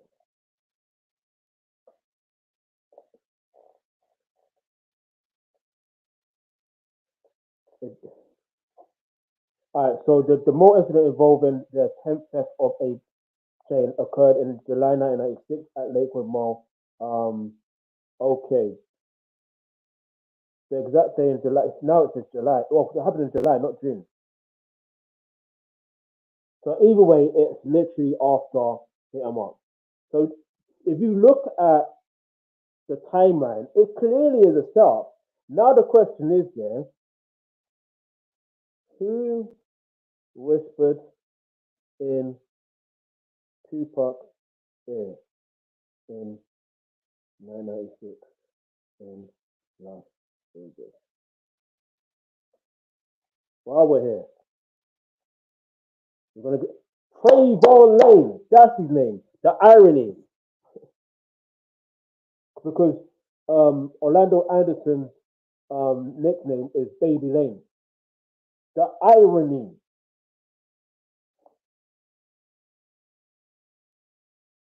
So one could argue, and like he informed him that he had spotted Orlando Baby Lane Anderson, a Crip Gang Southside member, with whom another, sorry, had the altercation weeks or months earlier. Make up your mind. It captured hotel surveillance cameras, which Wiley believes to be the motive. Yeah, see, no, that's not the motive. It's the use of the chain. Now, I have a question. Where is Trayvon Lane now? Where is he? You see, when that trial happens with Keefy D, he needs to come to the stand. He needs to flip and come. He needs to come to the stand. Because if he's innocent, he's got nothing to hide, come to the stand. If you got something to hide, come to the stand. I don't care, either way. You're implicated one way or the other. Like, am I wrong for thinking this? And I'm going to use the word allegedly, but I'm just asking questions. That's all I'm doing. And these are the answers that's coming up.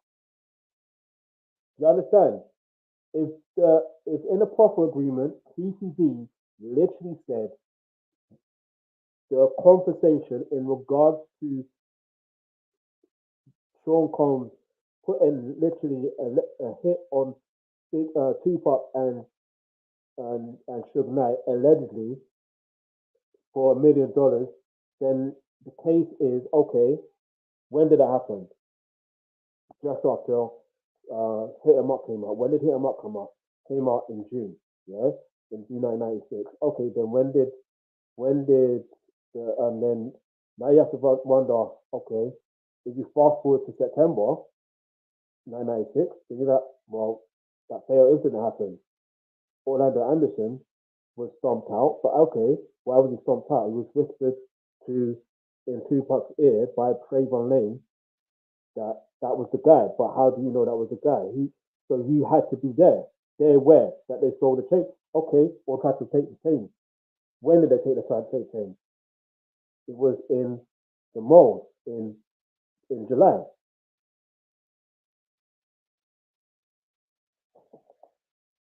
All I'm doing is asking questions. That's what I'm doing. So when you put things into perspective, you have to ask these questions. You have to ask these questions. You seriously do. Let's go.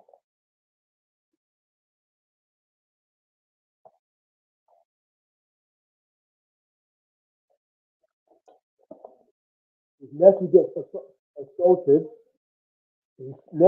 assaulted, oh, this is the perfect occasion.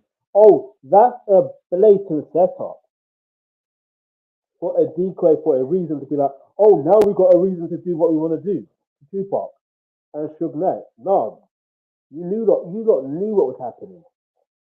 You lot knew what was happening.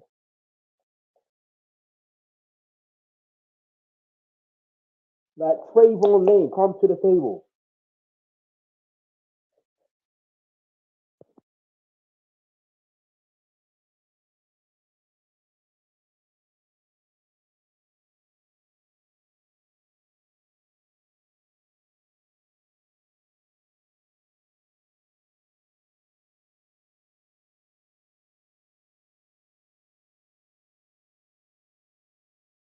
They saying different things.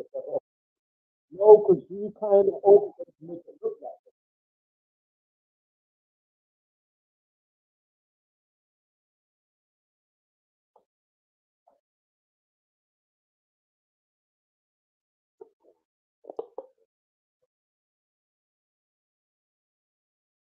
reportedly. Craig, Craig Caden, stop saying reportedly. It's either because you are police, you should just go with evidence and facts only. Do you understand? That should be everyone should really go with evidence and facts only. But this should be his. That should be the situation.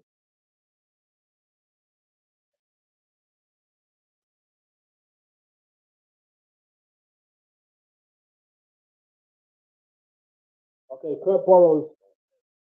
All right, so Kurt Burrows. I'm gonna read that which says word for word. Excuse me. He's saying Sean Combs requested they rent cars and have multiple drivers. That does it is fine.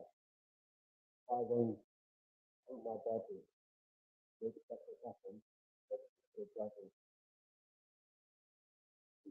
And put this in a second of my mind. Why did we want multiple drivers? Why did we have to just be violent with someone else?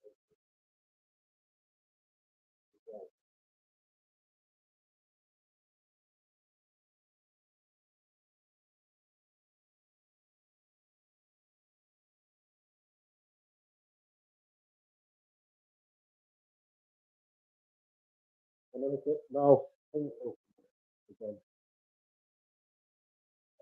It is.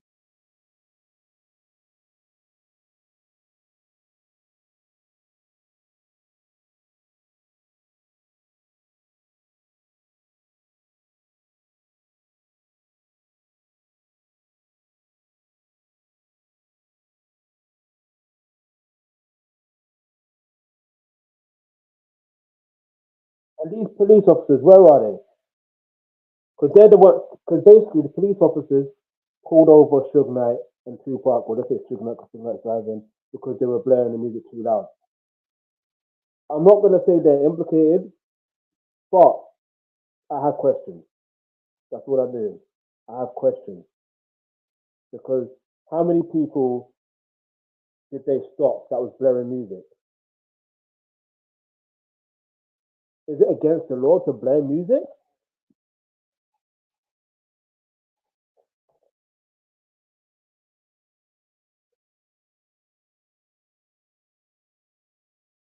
And then obviously he's mentioned, Quick Hayden is mentioning that they see these girls.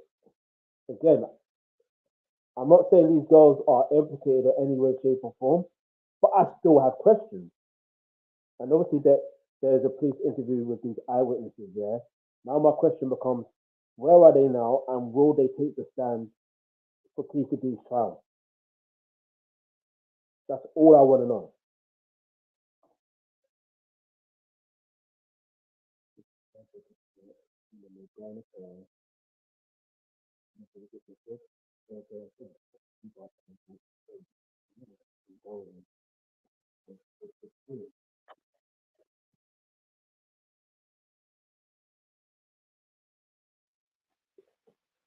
For agreement again, Keith D's mentioning the situation. He heard them say, the girl say, Tupac, there they go. And obviously, I think that's the time when I think it was shortly after the photo of Tupac where it just looked like Tupac was like, he knew. He just knew what time it was. I don't know the explain. He could just tell in his eyes. But yeah.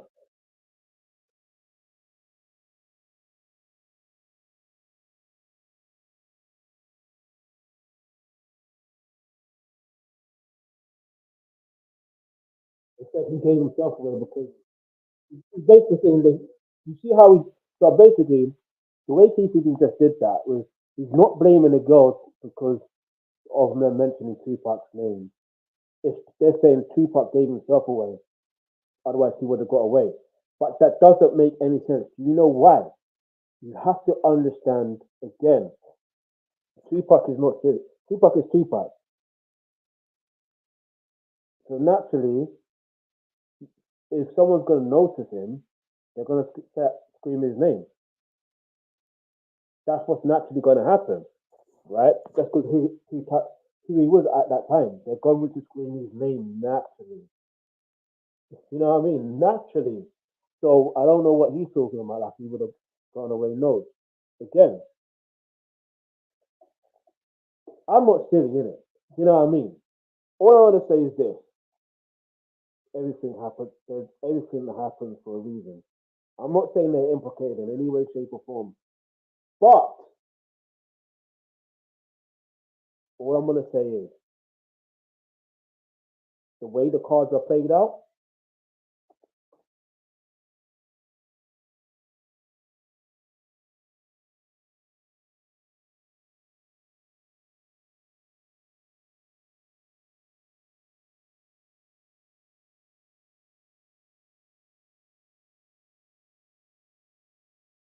People,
okay, so if there is a phone call from Puff to Zip's phone, there has to be that record right there. If that exists, there you go. Like obviously you can't really go based on he say, she say. However, that could be used as evidence. But again, the key thing in this is the paper trail of the money. And also you've got to think about, okay, is there also a trail into that night that happened in regards to that conversation that happened? You understand? Like can he can that be proven? I know it sounds mad, yeah. The question is, can it be proven?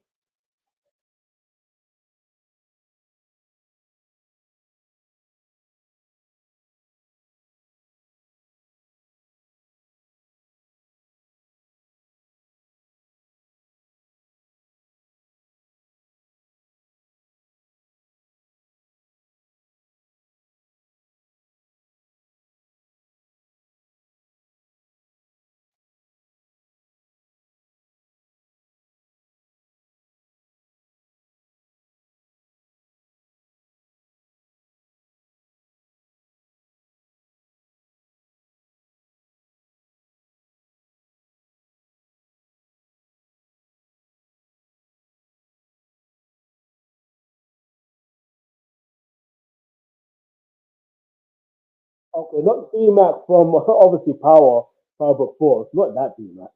And let's go.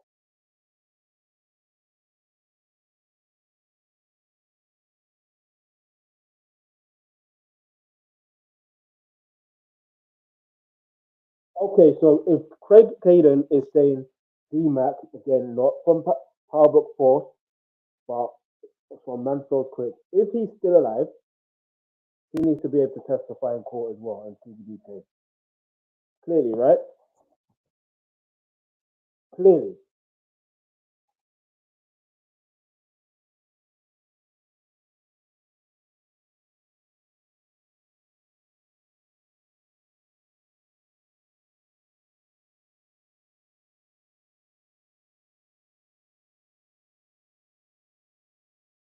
You're expecting a cooperation from.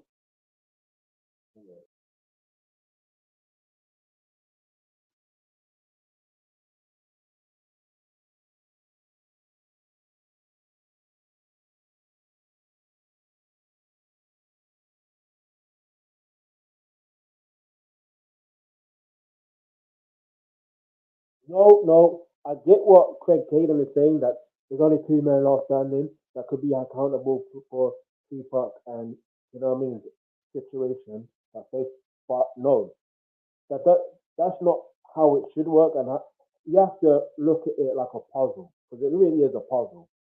When you put all the pieces of puzzles together, you get a picture, and when you get that picture, you're able to see that picture and see it for what it is. When you take out the pieces from the puzzle, you know what I mean. The more you take out, the more it's a mystery. The more you put in, you put the pieces of the puzzle together, it's no longer a mystery. So it can't be, oh, KCB and Sean Combs the last man standing. Really? Now, if Craig Caden was a real good police, I'm not saying he is a bad one. I'm just saying he is like a great police. His investigation would be proper thorough. But like I said, his intentions were never, from my recollection, and I could be completely wrong, allegedly were associated with the case in regards to the Biggie situation. It was never to do with Tupac. Because remember, that incident took place in Las Vegas. So therefore, it's not the Los Angeles Police Department jurisdiction. That's just how it goes. Don't blame me. I'm just saying that's how it goes. But really and truly, it should be the people that should be questioned in regards to the police. It should be from the Las Vegas Police Department that are obviously retired because obviously you can't talk on cases with your, you know what I mean, with your active police. So naturally, that's what I can say. You know what I mean? Let's go. At this time of Eric, either be set to stand silent to the murder of Tupac. I should have pulled that back on the movie. 6 days before Sean Combs' arrest, December 10th, 2024.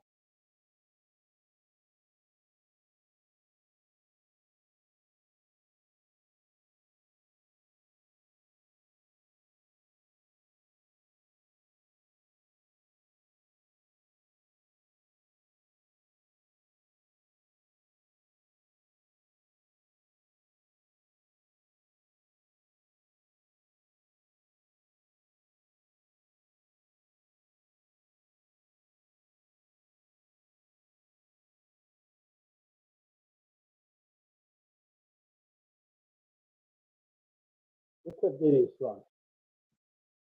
Like he is confused. He's like, I don't know how my dad's gonna get on this situation. Shit, you know what I'm saying? That's that look there.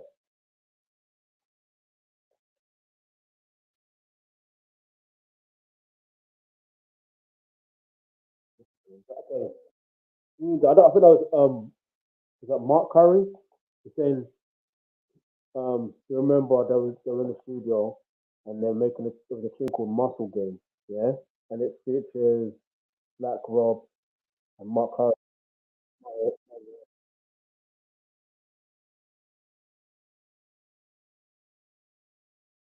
The song comes, I'm gonna read it word for word, yeah?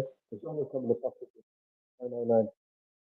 You don't have the muscle. You don't want to miss the muscle. Mark Curry, what you're thinking about. Pop literally says on the song, fuck with me, I'll drop $1 million in your head. Raise you, our family. And make it fair now. Wow. Like, oh, fact. That's what Mark Curry said. I don't know if that's lyrics in the song, but I'm going to get into it. Another family. Marco Tough. Okay.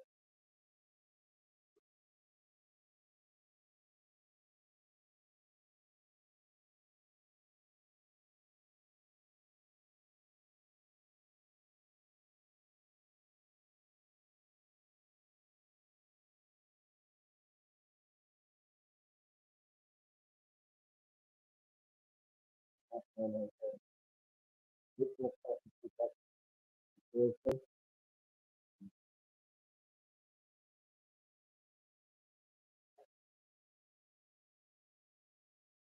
me a second, yo.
All right.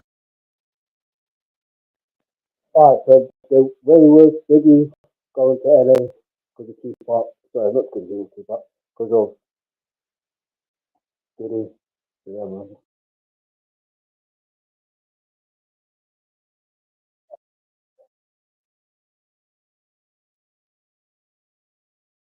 Yeah,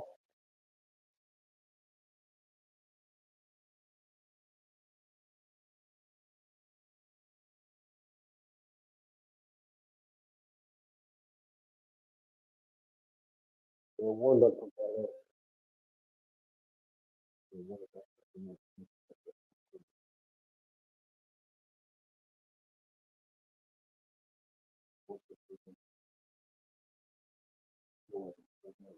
Fair enough.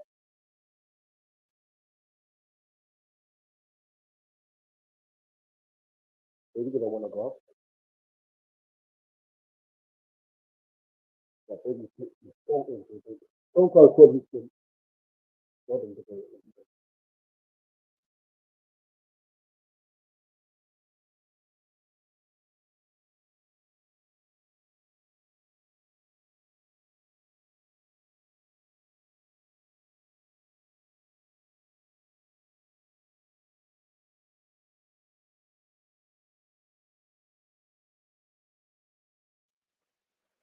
See, look,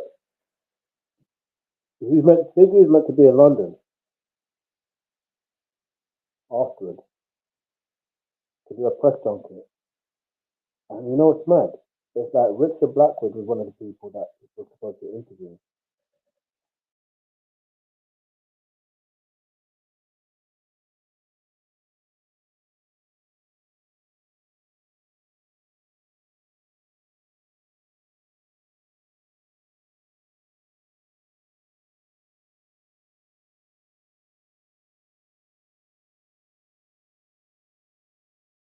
Okay, so basically, just to cut long story short, Big Kurt Burrows is calling Biggie saying you're supposed to come to London, blah blah blah. But then Biggie's like, Puffy's going crazy. He wants me to stay in LA. I don't want to say I want to go. That's what people do. That's always out of it. Thanks to the fact that it's going to the UK. You're like, wow, that's really nice. It looks good. And wow.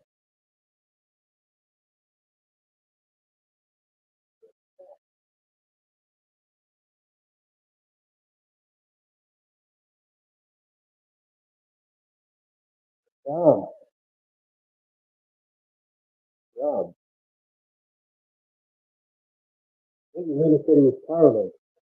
I think someone's gonna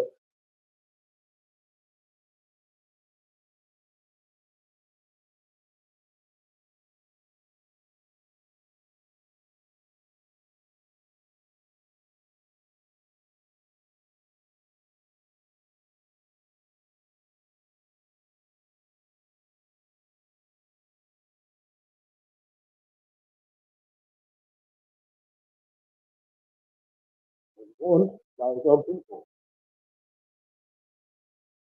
He won't hold him.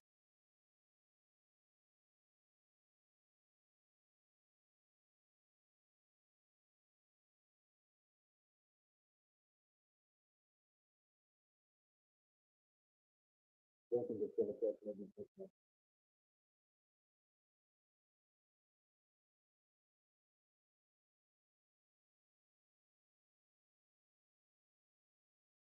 Damn,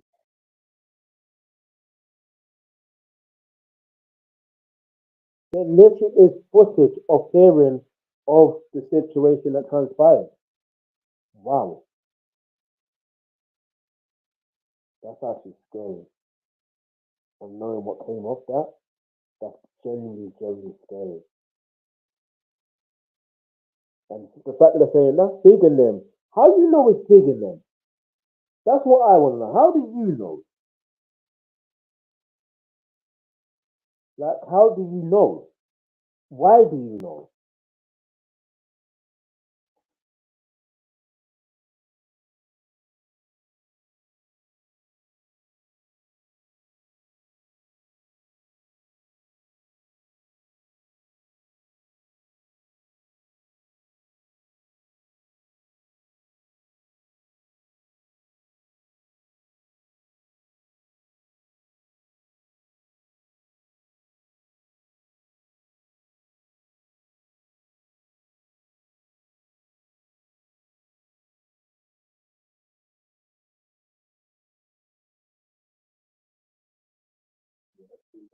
Really?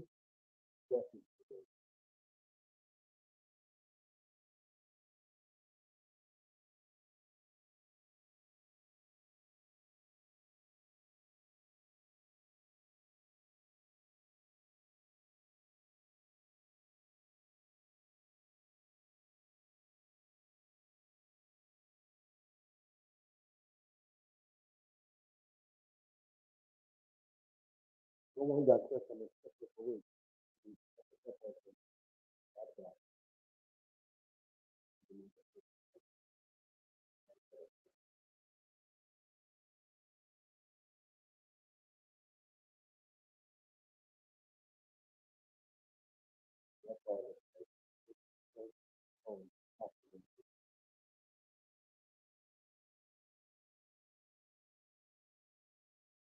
E1 was asked, who do you think killed, who do you think underlined Biggie?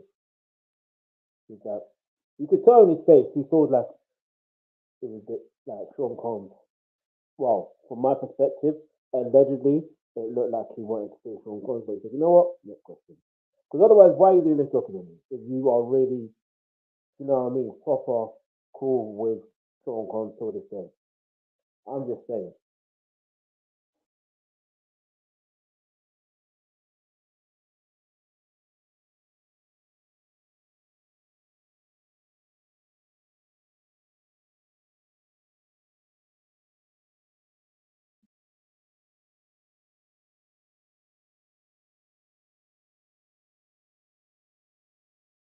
And it's funny how Craig, not only is word funny, but really interesting that Craig Tatum wants to say when he spoke with for another while, you know what I mean? It's clear he never had no respect for Sean Combs. So the question I want to ask is, why is he, how, why was he speaking to her? For what reason now? Can you get your time? Oh, wait, there you go. Maybe you were investigating. What was you? I have questions. That's what I got. I got questions.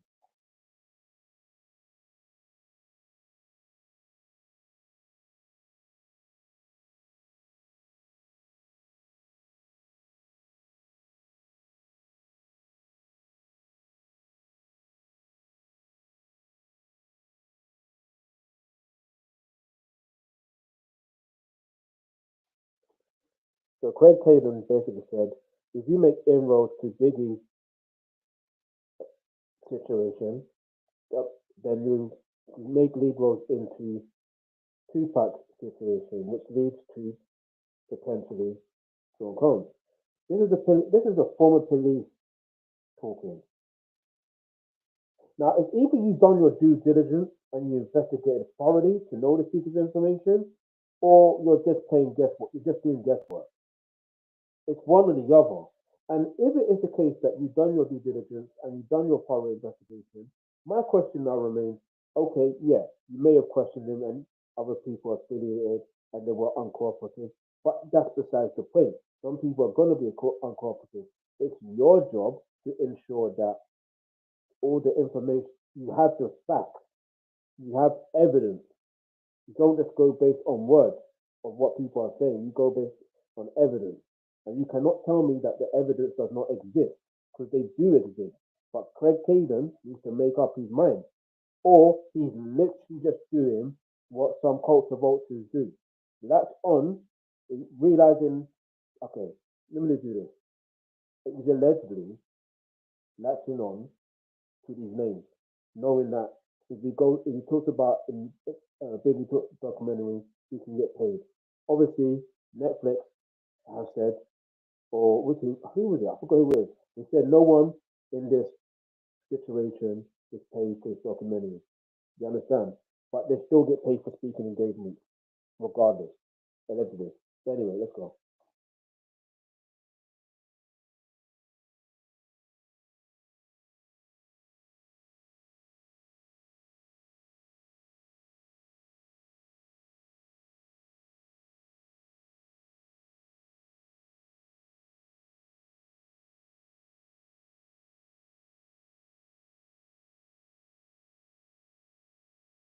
That's why I was literally letting people know. Trying to assert himself as his best friend, and his best friend, but it was true. Okay, and he said we're going to do a biggest funeral for Biggie that New York has ever seen. This is word for word. Start with the first, the very the biggest funeral, but Biggie got to pay for the funeral. That's mad. We're going to make the funeral and we keep having Biggie. That's crazy. Man.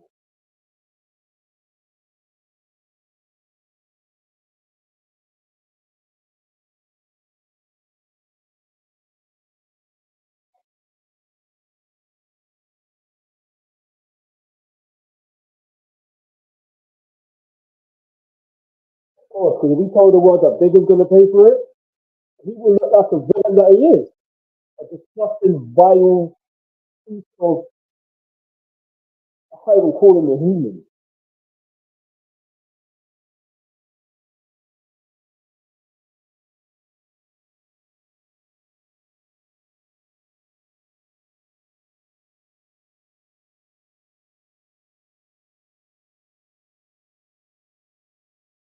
Yeah.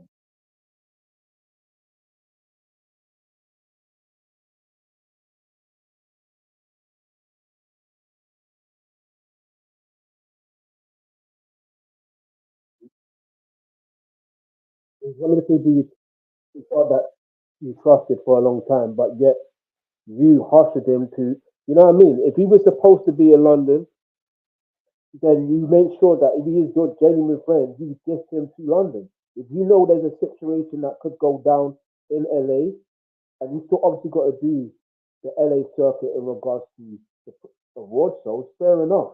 That's understandable. But you do the awards and get award ceremonies, then you get yourself out of LA. Simple.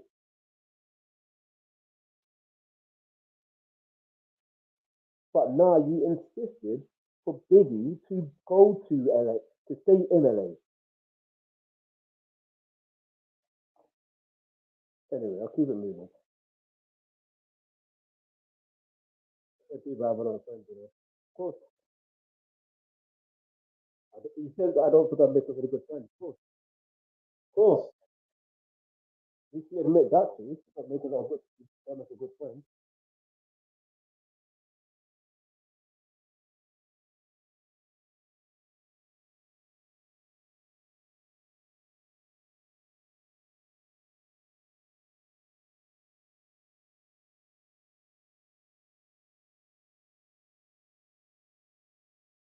Basically, Slim Kelly took the role of first ever from Biggie.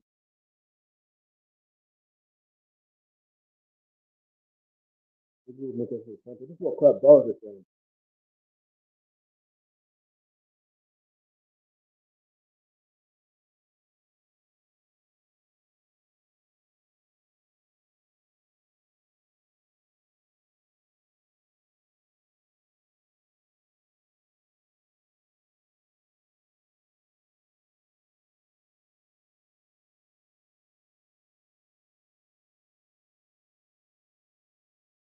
So let me get it straight. Kirk Burrows did exactly what Sean Collins told him to do in regards to changing the agreement for Biggie, even though he knew that Biggie wanted and was questioning his contract.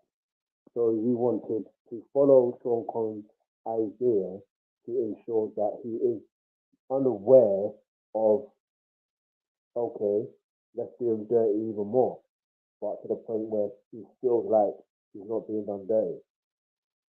You're a vile human being too. Simple. I'm gonna say it exactly as it is. How you do like think? Okay, good. You said that's not good. I'm not doing that. 9 days later, it's fine. Oh, good. Sometimes you have to do what they're doing it.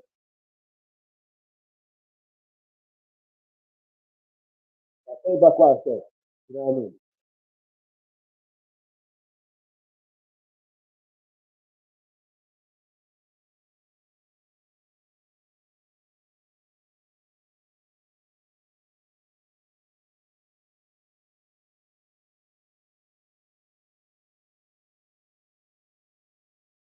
Yeah, the TV moment. Obviously, performance thing. Pretty much sometimes. But once again, even Eric Sermon, I'm about to say exactly what I'm going to say. Once again, it almost feels like, but then he just did humongous, so it's like, it's true then. He became more famous through tragedy. It's mad.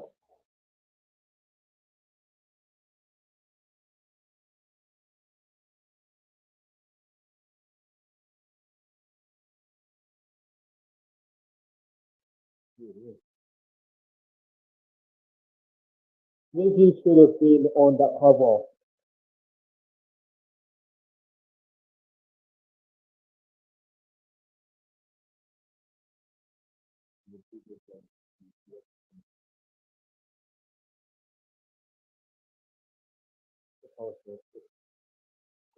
Also, wow, that's what Club Dollars is saying.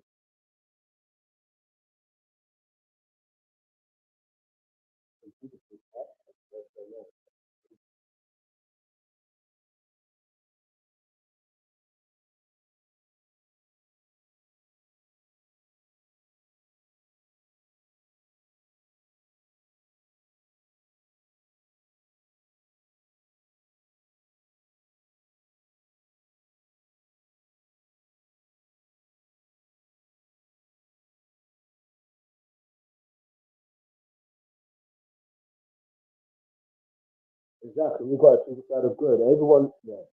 He even knows about choosing good or bad. Yeah. I'm stay on the good side. Just for the good people. For real, for real. But how you saying that when you know you're bad? Saying bad and evil. Okay, no police investigation has ever named Sean Combs as a suspect or person of interest in Tupac's quad studio situation.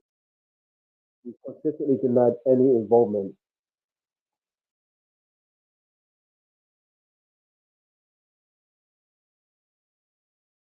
All right, so that's that one, episode two. Shout out to Curtis Jackson, shout out to Alexandria, Staples, Victor, David, Bringers, and Ariel Bronzel. I can name so many names, but we're going to get to that on episode four. We'll name everyone involved, literally everyone that's possible. That's the role because it's important to mention his name. But I'm going to say that to say this though. Let me know what your thoughts are in the comments below. And yeah, let me know, like, do you think, yeah, like this is just a genuine question, yeah? Do you think, yeah, he would end up in a situation where he's remaining in jail for life? Let me know in the comments below. You know what I mean? When I say beyond 50 months, do you know what I mean? Because of that whole Tupac situation and Biggie situation. Because if what's his name, if Craig Caden, if he is to be believed, then he's sort of implicating Diddy in some way without even evidence. So, but maybe there is that evidence, but it's like figuring out the time and when to use that. So you know what I mean? Timing is everything. But at the same time, if he's guilty, he's guilty. You know what I mean? Anyway, we're going to tune into episode three. I was going to react to it today, but looking at time, listen, I need to rest. I genuinely need to rest. Yeah. So we do that. We do three and four tomorrow, right? So hit the subscribe button if you haven't already, and turn on the post notifications. So when I do go live, you go to watch there and then. Yeah, yeah.